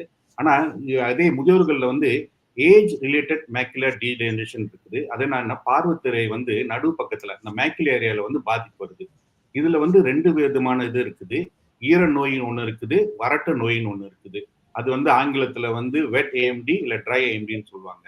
அந்த ட்ரை ஏஎம்டி அந்த வறட்ட நோய்க்கு வந்து சிகிச்சை ஒன்றும் இல்லை. நீங்க ரெகுலரா வந்து டாக்டரை போய் பார்க்கணும். அது அவங்க வந்து எதுவும் வீக்கம் வந்துச்சுன்னா ஊசி கொடுப்பாங்க. இந்த என்ன முக்கியமா என்ன வரும்னா வந்து நீங்க பாத்தீங்கன்னா உங்க பார்வையில வந்து நடு பார்வையில தான் இந்த பாதிப்பு வரும். நீங்க பார்த்து எதையும் பார்த்தீங்கன்னா வந்து நேரா இருக்கிற கோடு வந்து வளவா இருக்கும், இல்ல நடுவுல வந்து கருப்பா ஒரு வட்டமா வந்து உங்க பார்வையை வந்து தடுக்கும். ஸோ அதே மாதிரி வந்து இந்த ஈரநோய் இந்த ஈரமான நோயா இருந்துச்சுன்னா வந்து கண்ணுக்குள்ள வந்து ஊசி கொடுக்க வேண்டியது வரும். இப்ப டாக்டர் சுதா சொன்ன மாதிரி இந்த ஊசி வந்து ஒரு மாசத்துக்கு வந்து ஒரு வாட்டி 3 மாசத்துக்கு ஒரு ஊசி கொடுக்கணும். அதுக்கப்புறம் அது எப்படி நிலவு என்ன இருக்குன்னு பார்த்துட்டு நாங்க வந்து 1 மாசமா இல்ல 2 மாசமோ இல்ல 3 மாசம் கூட தள்ளி போடலாம். அதே மாதிரி முதல்ல நீங்க பாத்தீங்கன்னா இந்த அந்த படத்துல பாத்தீங்கன்னா அந்த வட்டமான அந்த ஒரு வட்டங்கள் இருக்குது. அது அந்த மாதிரி ஒரு சார்ட் கையில ஒண்ணு கொடுப்போம், ஆம்ஸ்லர் சார்ட்னு சொல்லுவோம். அந்த சார்ட் வச்சு நீங்க வந்து உங்க கண்ணை நீங்க சோதிக்கலாம். அந்த நடுவுல இருக்கிற கருவிழி வந்து குறைஞ்சிருக்குதா, இல்ல அந்த கருப்பா இருக்கிறது குறைஞ்சிருக்குதா, இல்ல அந்த வளவுங்க இன்னும் அதிகமாகுதா. ஏன்னா அது அப்படி எதுவும் ஜாஸ்தி ஆச்சுன்னா வந்து அதுக்கு தகுந்த சிகிச்சை, ஒருவேளை லேசர் கூட அடிக்க வேண்டியது வரும். இல்ல ரொம்ப ரத்த கசிவுப்பட்டு ரொம்ப அந்த வீங்கி போயிருந்துச்சுன்னா கண்ணுக்குள்ள வந்து ஊசி குத்தி கேஸ் கூட அடிப்பாங்க அந்த ரத்தத்தை ஓட்ட வைக்கிறதுக்கு. இந்த மாதிரி வியாதிங்களுக்கு வந்து சில பேர் கேட்பாங்க, மருந்து மாத்திரை எதுவும் இருக்குதா சாப்பிட்றதுக்குன்ட்டு. நிறைய நீங்க பாத்தீங்கன்னா இப்ப நிறைய இந்த இன்டர்நெட்ல வந்து நிறைய மருந்துங்க சொல்றாங்க, இந்த வைட்டமின் அந்த வைட்டமின்ட்டு. முக்கியமா வந்து இந்த ஆரட்ஸ் வைட்டமின் ஒன்று இருக்குது. அதுல வந்து நீங்க பாத்தீங்கன்னா vitamin A, vitamin C, vitamin D, இந்த ஜாந்தின், இந்த லூட்டின், இந்த ஜிங்க் இந்த ஆன்டிஆக்சிடன்ட் ஜிங்க், இந்த மாதிரி மருந்துங்க வந்து அதிகமா இருக்கிற வைட்டமின் தான் நம்ம எடுத்து சாப்பிடணும். இதெல்லாம் நீங்க சாப்பிட்றதுக்கு முன்னாடி உங்க மருத்துவர்கிட்ட போய் நீங்க கலந்து பேசி எந்த மருந்து சாப்பிடலாம், எது சாப்பிடக்கூடாது. ஏன்னா நீங்க பாத்தீங்கன்னா இன்டர்நெட் வந்து பல மாதிரி மருந்துங்க இருக்குது. ஸோ நீங்க அவங்கள்ட்ட போய் பார்த்து பேசி நீங்க ஆலோசனை எடுத்துக்கலாம். அப்புறம் முக்கியமா வந்து இந்த புகை பிடிக்கிறது, ஸ்மோக்கிங், அதையும் வந்து நீங்க குறைக்கணும். நீங்க சாப்பிட்ற சாப்பாடு அளவுக்கு மீறி எண்ணெய் பொரிச்ச சாப்பாடு அதெல்லாம் வந்து நீங்க குறைக்க வேண்டிய அவசியம் வரும். சரியோட நன்றி. ஏன்னா இப்ப இந்த இணையதளத்துல அதிகமாக இந்த பொய் தகவல்கள் சொல்லி மோசடி செய்யற கூட்டம் ரொம்ப அதிகமா இருக்கிறது. ஸோ மக்கள் முக்கியமா கண் மருத்துவரை பார்த்து நீங்க கரெக்டான ஒரு ட்ரீட்மெண்ட் எடுத்துக்கணும். அதுதான் ஒரு முக்கியமான ஒரு தகவலை நான் தெரிவிக்க விரும்புகின்றேன். டாக்டர் சுதா, இது தவிர நாம் அறிய வேண்டிய வேறேனும் விழித்திரை நோய் இருக்கிறதா? இருக்கு டாக்டர் நித்யா. ஸோ நம்ம கரெக்டா எந்த வயசுல எந்த நோய் வருதுன்னு நம்ம டிஸ்கஸ் பண்ணிட்டோம். ஆனா சமயத்துல வந்து வேற விஷயங்களால கூட இந்த விழித்திரையை பாதிக்கலாம். ஸோ பெரும்பாலும் இந்த இன்ஃபெக்ஷன் இருந்துச்சுன்னா நம்ம உடம்புல வந்து இந்த கிருமிகள் பூந்ததுன்னா எப்படி எங்கேருந்து இந்த கிருமி வருது, சமயத்தில் இந்த பூனை, நாய் அல்லது கார்டனிங் செய்கிற சமயத்தில் அல்லது இந்த சூஷி சாப்பிட்ற சமயத்தில் வந்து இந்த இன்ஃபெக்ஷன்லாம் சமயத்தில் நம்ம உடம்புக்குள்ளே செல்லும். ஸோ இது உடம்புக்கு செல்றப்போ சமயத்தில் நம்ம கண்ணு கூட நரம்பு ரத்த குழாயும் இருக்கு இல்லையா? ஸோ இந்த இன்ஃபெக்ஷன் போய் அங்கே போய் தாங்கிக்கும். ஸோ அங்கே போய் உட்காந்துக்கிட்டு சமயத்தில் வந்து அது இந்த வீக்கம், இந்த இந்த கண் பார்வையை குறைக்கிறது எல்லாத்தையும் செய்ய ஆரம்பிக்கும். ஸோ இது எப்படி நம்ம சிகிச்சை செய்ய வேண்டும்னா, இதை நம்ம முதல்ல ஆன்டிபயோட்டிக்ஸ் கொடுக்கணும். நீங்கள் போய் டாக்டரை போய் முதல்ல பாருங்க, அவங்க செக் பண்ணுவாங்க. இது நிஜமாலே இன்ஃபெக்ஷனாலயா இல்லையான்னு அவங்களே சொல்லுவாங்க. உங்களுக்கு இன்ஃபெக்ஷனா பொதுவாக அந்த காய்ச்சல், ஜுரம் இதெல்லாம் கூட இருக்கலாம். ஸோ அந்த ஆன்டிபயோட்டிக்ஸ் எடுத்துட்டு இதெல்லாம் குறையும். அதே சமயத்தில் இந்த கண் பார்வையும் தெளிவாக தெரியும். வேற நோய் வந்து இந்த அம்மை வைரஸ் இருக்குல்ல, நம்மளுக்கு சிக்கன் பாக்ஸ்லாம் கொடுக்குது இல்லை, சில சமயத்துல இது வந்து ஒரு பக்கம் பட்டா இது வந்து நம்ம அக்கின்னு சொல்லுவோம். ஸோ இந்த அக்கி வந்து மூஞ்சில பட்டால், முகத்தில் பட்டால் அல்லது ஒரு கண் பக்கத்தில் பட்டால் இது வந்து சில சமயம் அந்த விழித்திரைக்கும் போறதுக்கு வாய்ப்பு இருக்கு. ஸோ இந்த வைரஸ் வந்து விழித்திரையில போனதுன்னா அது வந்து கொஞ்சம் குழம்பிக்கும். அதுக்கப்புறம் அதே சமயத்துல அது வந்து அந்த வீக்கமும் வர வாய்ப்பு உண்டு. ஸோ இந்த மாதிரி அந்த கண் டாக்டர் வந்து பார்த்தாங்கன்னா அவங்க கொடுப்பாங்க ஆன்டிவைரல் எடுக்கணும்னு. இது ஒரு 6 வாரத்துக்கு நீங்க கரெக்டா எடுத்துட்டு வரணும். அப்போதான் அந்த வைரஸும் குறையும், அந்த நோயும் குறைக்கிறதுக்கு முடியும். ஸோ இதுதான் ரொம்ப இது ரொம்ப இம்பார்ட்டன்ட் ஆக்சுவலி. இதை நீங்க மிஸ் பண்ணிடக்கூடாது. கண் பார்வை ஏதாவது வேற மாதிரி தெரிஞ்சதுன்னா, அப்படின்னா மங்களா இருக்குன்னா, இல்லை என்னமோ ஓடுற மாதிரி இருக்குன்னா, என்னமோ கரெக்டா இல்லாத மாதிரி இருந்ததுன்னா நீங்க வெயிட் பண்ணாதீங்க, கரெக்டா போய் உங்க கண் டாக்டரை போய் பார்த்துருங்க. அவங்களே அதை பரிசோதனை செய்து சொல்லுவாங்க. இது வந்து என்ன பிரச்சனை, என்ன இன்ஃபெக்ஷன், என்ன பண்ணணும்னு அவங்களே உங்ககிட்ட கொடுப்பாங்க அட்வைஸ். சரி. நன்றி டாக்டர் சுதா. இந்த நேர்காணலின் கடைசி அங்கத்துக்கு நம்ம வந்துட்டோம். டாக்டர் நரேன், இப்ப இவ்வளவு நாள் இவ்வளவு இன்ஃபர்மேஷன் நீங்க பகிர்ந்து கொண்டீங்க. இது மேற்கொண்டு நம்ம எவ்வாறு இந்த நோய்கள் வராம நம்ம தவிர்க்கலாம்? ஐ திங்க் தவிர்க்கிறதுக்கு முன்னாடி முதல்ல நோய்களை பத்தி முதல்ல தெரிஞ்சுக்கணும். ஆனா எது சொல்றேன்னா, இப்ப நீங்க சொன்ன மாதிரி எல்லாம் வந்து டாக்டர் கூகுள் இல்ல டிக்டாக் கிளினிக்ல தான் வந்து இப்ப நிறைய பேர் வந்து சிகிச்சையை தேடுறாங்க. ஏன்னா மருத்துவரை போய் பார்க்கறது முன்னாடி அவங்களே முதல்ல மருத்துவர் ஆயிடுறாங்க. ஸோ முக்கியமா என்ன சொல்றது வந்து இதெல்லாம் நீங்க பாருங்க. ஆனா எதுவும் பிரச்சனை எதுவும் இருந்தா முக்கியமா போய் எந்தெந்த மருத்துவரை பார்க்கணுமோ அந்த மருத்துவரை பார்த்து ஆலோசனை கேட்டுங்க. தனியார் மருத்துவமனைக்கு போகலாம், இல்ல அரசாங்க மருத்துவமனைக்கு போகலாம். எல்லா இடத்துலயும் இப்ப வந்து மருத்துவர் இருக்கிறாங்க இதெல்லாம் உங்களுக்கு செய்யறதுக்கு. நான் எப்பவுமே என்ன சொல்லுவேன்னா வந்து எல்லாம் சொல்லுவாங்க, ஆங்கிலத்துல சொல்லுவாங்கல்ல, லைஃப் பிகின்ஸ் அட் 14. 40 வயசுக்கு மேலதான் வாழ்க்கை ஆரம்பிக்குதுனாங்க. என்னன்னா வந்து வாழ்க்கையில இருக்க நோய்கள் பிரச்சனையே வந்து இந்த 40 வயசுக்கு மேலதான் ஆரம்பிக்குது. ஸோ என்ன கேட்டுக்கிட்டீங்கன்னா 6 மாசத்துக்கு ஒரு வாட்டி இல்ல ஒரு வருஷத்துக்கு ஒரு வாட்டி போயிட்டு கண்ணை போய் நீங்க சோதிக்கிறது நல்லது ஒரு கண் மருத்துவர்கிட்ட. அதுக்கு தகுந்த மாதிரி எதுவும் ஆரம்பத்து இதுலயே வந்து நமக்கு எதுவும் தெரிய வந்துச்சுன்னா, எந்த நோய் எதுவும் இருக்குன்னு தெரிய வந்துச்சுன்னா அதுக்கு தகுந்த சிகிச்சை நம்ம செஞ்சு நம்ம பார்வையை கடைசி காலம் வரைக்கும் நம்ம காப்பாத்திக்கலாம். அருமையான தகவல் டாக்டர் நரேந்திரன். அடுத்து நம்ம பார்வையாளரிடம் ஏதாவது கேள்விகள் இருக்குன்னா நம்ம பார்க்கலாம்.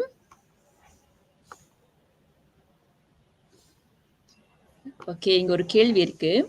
டாக்டர் நரேந்திரன், இந்த லேசர்ன்னு சொல்றாங்களே, பெரும்பாலும் கண்ணுக்கு லேசர் பண்றாங்கன்ட்டு. சோ அந்த லேசர் பத்தி கொஞ்சம் விளக்கம் சொல்லுங்க. சரி, நீங்க சொன்னீங்கன்னா அந்த லேசர்ன்ற வார்த்தை வந்து ஒரு பொது வார்த்தை ஆயிடுச்சு. இப்ப வந்து கண் ஆபரேஷன் செய்யறதுக்கும் வந்து லேசர் தான் செய்யறாங்கன்னு கேக்குறாங்க. லேசிக் செய்யறதும் வந்து ஒரு லேசர் தான். இணுப்புநீர் பாதிப்பு நரம்புல பாதிக்கிறதுக்கும் அது லேசர் தான். ஆனா லேசர் நீங்க பாத்தீங்கன்னா வந்து கண்ணுல வந்து லேசர் அது விதமான லேசரு. லேசிக் வந்து அது வேற மாதிரி லேசரு. இது இணுப்புநீர் வியாதிக்கு வந்து அது விதமான லேசர். ஸோ ஒவ்வொரு மாதிரியும் லேசர் இருக்கு. பொதுவா என்னன்னா லேசர் என்னன்னா வந்து கண்ணுக்குள்ள வந்து நாங்க வந்து வெளிச்சத்தை அடிப்போம். அது ஃபோக்கஸ் லைட் அடிச்சு அந்த கண் நரம்பை வந்து எரிச்சு விடுவோம். ஸோ அதுதான் வந்து லேசர்னு நம்ம சொல்லுவோம். அது எந்த கட்டத்துல எந்த இதுக்காக நீங்க போய் பாக்குறீங்களோ அதுக்கு தகுந்த வித்தியாசமான அந்த லேசரா இருக்குது. ஆனா நம்ம பொதுவா வந்து லேசர்னா எல்லாம் லேசர்னு தான் சொல்றோம். அவங்க வந்து ரொம்ப புரிஞ்சுக்க லேசர் எல்லாம் சொல்ற வச்சு எல்லாம் பயப்படுறாங்க, என்ன லேசர் அப்படின்னு. சோ அந்தந்த நோய்க்கு தகுந்தாப்புல அந்த லேசர் ட்ரீட்மெண்ட் அது வந்து நீங்க உங்களுக்கு எந்த லேசர் தேவைப்படுதோ அது வந்து அந்த கண் மருத்துவர் தான் உங்களுக்கு பார்த்து உங்களுக்கு சொல்லுவாங்க. ஆமா, கேட்ராக் வந்து லேசர்னு சொல்லுவாங்க தானே? ஆமா, அது கொஞ்சம் லேசர் தான் சொல்லுவாங்க. ஆனா கேட்ராக்லயே வந்து லேசர் சர்ஜரியும் இருக்குது. சர்ஜரி இருக்கு. லேசர் சர்ஜரி இருக்குது. ஆனா அது வந்து பொதுவா வந்து ரொம்ப விலையானனால வந்து அவ்வளோ பெரும்பாலும் நிறைய பேர் செய்யறது இல்ல. சோ அதனால வந்து அதுலயும் லேசர் இருக்குது. பட் ஆனா கேட்ராக் வந்து நீங்க பாத்தீங்கன்னா வந்து ஃபேக்கோ எமல்சிஃபிகேஷன் அது வந்து அல்ட்ராசவுண்ட். அது வந்து அது வந்து அல்ட்ராசவுண்ட், அது வந்து லேசர்ல. ஆனா பொதுமக்களுக்கு வந்து அதை லேசர்னு புரிஞ்சுக்கிறாங்க. கரெக்ட். ஆமா. ஓகே, அடுத்து ஒரு கேள்வி இருக்கு. இது கடைசி கேள்வியா இருக்கலாம். இப்ப டாக்டர் சுதா சொல்லியிருந்தீங்களே, அந்த சின்ன பிள்ளைங்களுக்கு பள்ளிக்கு செல்லும் பருவத்துல இந்த மயோப்பியாண்டு வியாதி வர வாய்ப்பு இருக்கின்றது. அந்த மாதிரி நம்ம அந்த இப்ப கை தொலைபேசி ரொம்ப அதிகமா பாய்க்கிறாங்களே, அதை எப்படி நம்ம கட்டுப்பாடா வச்சுக்கலாம்? அதுக்கு அது என்ன ஒரு ஆலோசனை சொல்லுங்க. ஓகே, இது டாக்டர் நரேன் அப்போ கொஞ்சம் சொல்லிட்டாங்க. ஸோ அதே நான் கொஞ்சம் விவரமாக இன்னும் கொஞ்சம் சொல்றேன். ஸோ இந்த கேஜெட்ஸ் வந்து சமயத்தில் நம்ம யூஸ் பண்ணக்கூடாதுன்னு சொல்லக்கூட முடியாது, பாவிக்காதீங்கன்னு சொல்ல முடியாது. ஏன்னா சமயத்தில் அவங்க ஹோம்ஒர்க்லாம் கூட கேஜெட்ல இருக்கும். அவங்க கம்ப்யூட்டர் மூலமா உட்காந்து அவங்க ஹோம்ஒர்க் செய்ய வேண்டியிருக்கும். ப்ராஜெக்ட்ஸ்லாம் கூட கம்ப்யூட்டர் தான் யூஸ் பண்ணுவாங்க. ஆனா இந்த கேஜெட் நம்ம ரொம்ப பாய்க்கிறதுனால இந்த கண்ணு வந்து நம்ம ஒழுங்கா நம்ம சிமிட்ட மாட்டோம். நம்ம சிமிட்டாதனால அது அந்த கண்ணு கொஞ்சம் ட்ரை ஆகிறதுக்கு வாய்ப்பு இருக்கு. ஓகேயா? ஸோ அப்போ வந்து அந்த கண்ணு கூட மங்கலா ஆகலாம். ஸோ நீங்க ரொம்ப பக்கத்துல வச்சு பார்த்தீங்கன்னா, நம்ம இந்த கண்ணை ரொம்ப ஸ்ட்ரெயின் பண்ற சமயத்துல வந்து அந்த பவர் வந்து நிச்சயமா மாறும். ஸோ அதனால தான் எப்பயுமே சொல்லுவாங்க, நீங்க 20 நிமிஷம் அந்த கம்ப்யூட்டரை பார்த்தீங்கன்னா, நீங்க 20 செகண்ட் வந்து ஸ்டாப் பண்ணி நீங்க கொஞ்சம் தூர பார்வை பார்க்கணும். 20 20 20 20 20 20. ஸோ 20 நிமிஷத்துக்கு நீங்க கம்ப்யூட்டர் பார்த்தீங்கன்னா ஸ்டாப். அந்த 20 செகண்ட்ஸ்க்கு வந்து நீங்க தூர பார்வை பாருங்க. பச்சையா எது இருக்கோ அதை பாருங்க. அந்த தூர பார்வை வந்து நீங்க ஆக்டிவேட் பண்ணணும். அப்போதான் அது வந்து இந்த பக்கத்து பார்வை எப்பயுமே ஃபோக்கஸ்டா இருக்காது. அதுக்கப்புறம் ஒரு 20 செகண்ட்ஸ் கழிச்சு நீங்க அதுக்கப்புறம் திரும்பி அந்த கம்ப்யூட்டரை நீங்க திரும்பி பார்க்கலாம். ஆனா எப்பயுமே ஞாபகம் வச்சுக்கோங்க, அந்த பிரைட்னஸ் கூட கொஞ்சம் குறைக்கணும். ரொம்ப பிரைட்டா இருக்கக்கூடாது இந்த ஸ்கிரீன். சமயத்துல இந்த ஃபில்டர்லாம் பாய்க்க சொல்லுவாங்க, இந்த blue filter, ultra violet filter. இதெல்லாம் சில சமயத்துல வந்து இது தேவையில்லை, ஆனா சில விஷயங்கள்ல வந்து இது வந்து தேவை. ஸோ இந்த மயோப்பியாவை வந்து நம்ம குறைக்கிறதுக்கு இந்த முயற்சியெல்லாம் நம்ம எடுத்தாகணும். அதே சமயத்துல வந்து கண்ணாடி போடணும்னா சில அம்மா அப்பாங்களுக்கு வந்து கொஞ்சம் கஷ்டமா இருக்கும். ஐயோ, சின்ன வயசுலயே கண்ணாடி போடுறாங்களே, அவங்க பாக்குறதுக்கு அழகா இருக்க மாட்டாங்க அப்படின்னு. ஆனா நீங்க கொஞ்சம் ஞாபகம் வச்சுக்கணும், இந்த நரம்பு வந்து நம்ம சின்ன வயசுல இருக்கிறப்போதான் அது ஒழுங்கா பிளாஸ்டிக் மாதிரி அது வளருது. ஆனா ஒரு சில கட்டத்துக்கு வந்ததுன்னா அது வளராது. ஸோ நீங்க அது வரைக்கும் நீங்க வெயிட் பண்ணக்கூடாது. அப்படி தேவைன்னா அவங்க ஸ்டார்ட் பண்ணணும். ஆனா இப்ப வந்து இதுக்கு மருந்துலாம் கூட இருக்கு, அந்த பவர் எப்படி கொஞ்சம் குறைக்கணும் அப்படின்னு அந்த பீடியாட்ரிக் ஆப்தமாலஜிஸ்ட் சொல்லுவாங்க. சமயத்துல அவங்க கூட அந்த ஐ டிராப்ஸ் எல்லாம் கொடுப்பாங்க. ஸோ அப்ப அந்த பவர் பாய்க்கிறது வந்து அவ்வளோ அதிகமா இருக்காது. ஆனா இது வந்து நீங்க டாக்டரோட கரெக்டா நீங்க ட்ரீட்மெண்ட்டை நீங்க கேள்வி கேட்டு அவங்க சொல்ற மாதிரி நீங்க கரெக்டா செய்யணும். இதுதான். சரி, இந்த மயோப்பியா பத்தி சொன்னிருந்தீங்க. கண் கூச்சல், அது அஸ்டிக்மட்டிசம், அது பத்தி கொஞ்சம் சொல்லுங்க. ஓகே. ஸோ ஆஸ்டிக்மெட்டிசம் வந்து அந்த ரபுன் சீலாவுன்னு சொல்லுவோம். அப்படின்னா அந்த கார்னியா வந்து அது ரொம்ப ஸ்ட்ரெயிட்டா இருக்கு, அது கொஞ்சம் கோணையா இருக்கும். ஸோ அது நம்ம பார்க்குறப்போ அந்த வெளிச்சம் வந்து ரொம்ப கூச்சலா இருக்கும், அது நம்மளால ஃபோக்கஸ் பண்ண முடியாது. ஸோ சமயத்துல மயோப்பியா இருக்கிறவங்களுக்கும் அந்த கண் கூச்சல் இருக்கும். ஸோ ஒரே சமயத்துல அந்த கண் டெஸ்ட் செய்யறப்போ ரெண்டுத்தையும் அவங்க அந்த ஆப்டிஷியன் இல்லை அந்த ஆப்டோமெட்ரிஸ்ட் வந்து அந்த சிகிச்சை, அந்த கண்ணாடி வந்து அதுக்கு பிரபலமாக அவங்க செஞ்சு கொடுப்பாங்க. ஸோ உங்களுக்கு அந்த மயோப்பியா மட்டும் இருக்கா இல்லை இந்த கண் கூச்சல் கூட இருக்கான்னு. மயோப்பியா மட்டும் நீங்க ட்ரீட் செஞ்சுட்டு கண் கூச்சல் நீங்க விட்டுட்டீங்கன்னா கூட மத்தமாலாஸ் ஆகிறதுக்கு வாய்ப்பு இருக்கு. அப்படின்னா அந்த கண் சோம்பல் ஆகிறதுக்கு வாய்ப்பு இருக்கு. ஸோ ரெண்டுத்தையும் நீங்க ட்ரீட் பண்ணி ஆகணும். சரி டாக்டர் சுதா, நாம் இப்போது நிகழ்ச்சியின் இறுதி கட்டத்தில் இருக்கின்றோம். விழித்திரை நோய்கள் என்ன, அதை எப்படி தவிர்ப்பது மற்றும் நோய்க்கு உரிய சிகிச்சை எப்படி பெறுவது என்று மிக அழகாக பேசினார்கள் டாக்டர் நரேந்திரன் மற்றும் டாக்டர் சுதா. உங்க 2 பேருக்கும் ரொம்ப ரொம்ப நன்றி. அடுத்து ரொம்ப நன்றி. இணையதளத்தில் அணிந்த அனைத்து பாடுகாருக்கும் என் சார்பாக நான் நன்றி தெரிவித்துக் கொள்கின்றேன். மீண்டும் சந்திப்போம். நன்றி, வணக்கம். வணக்கம்.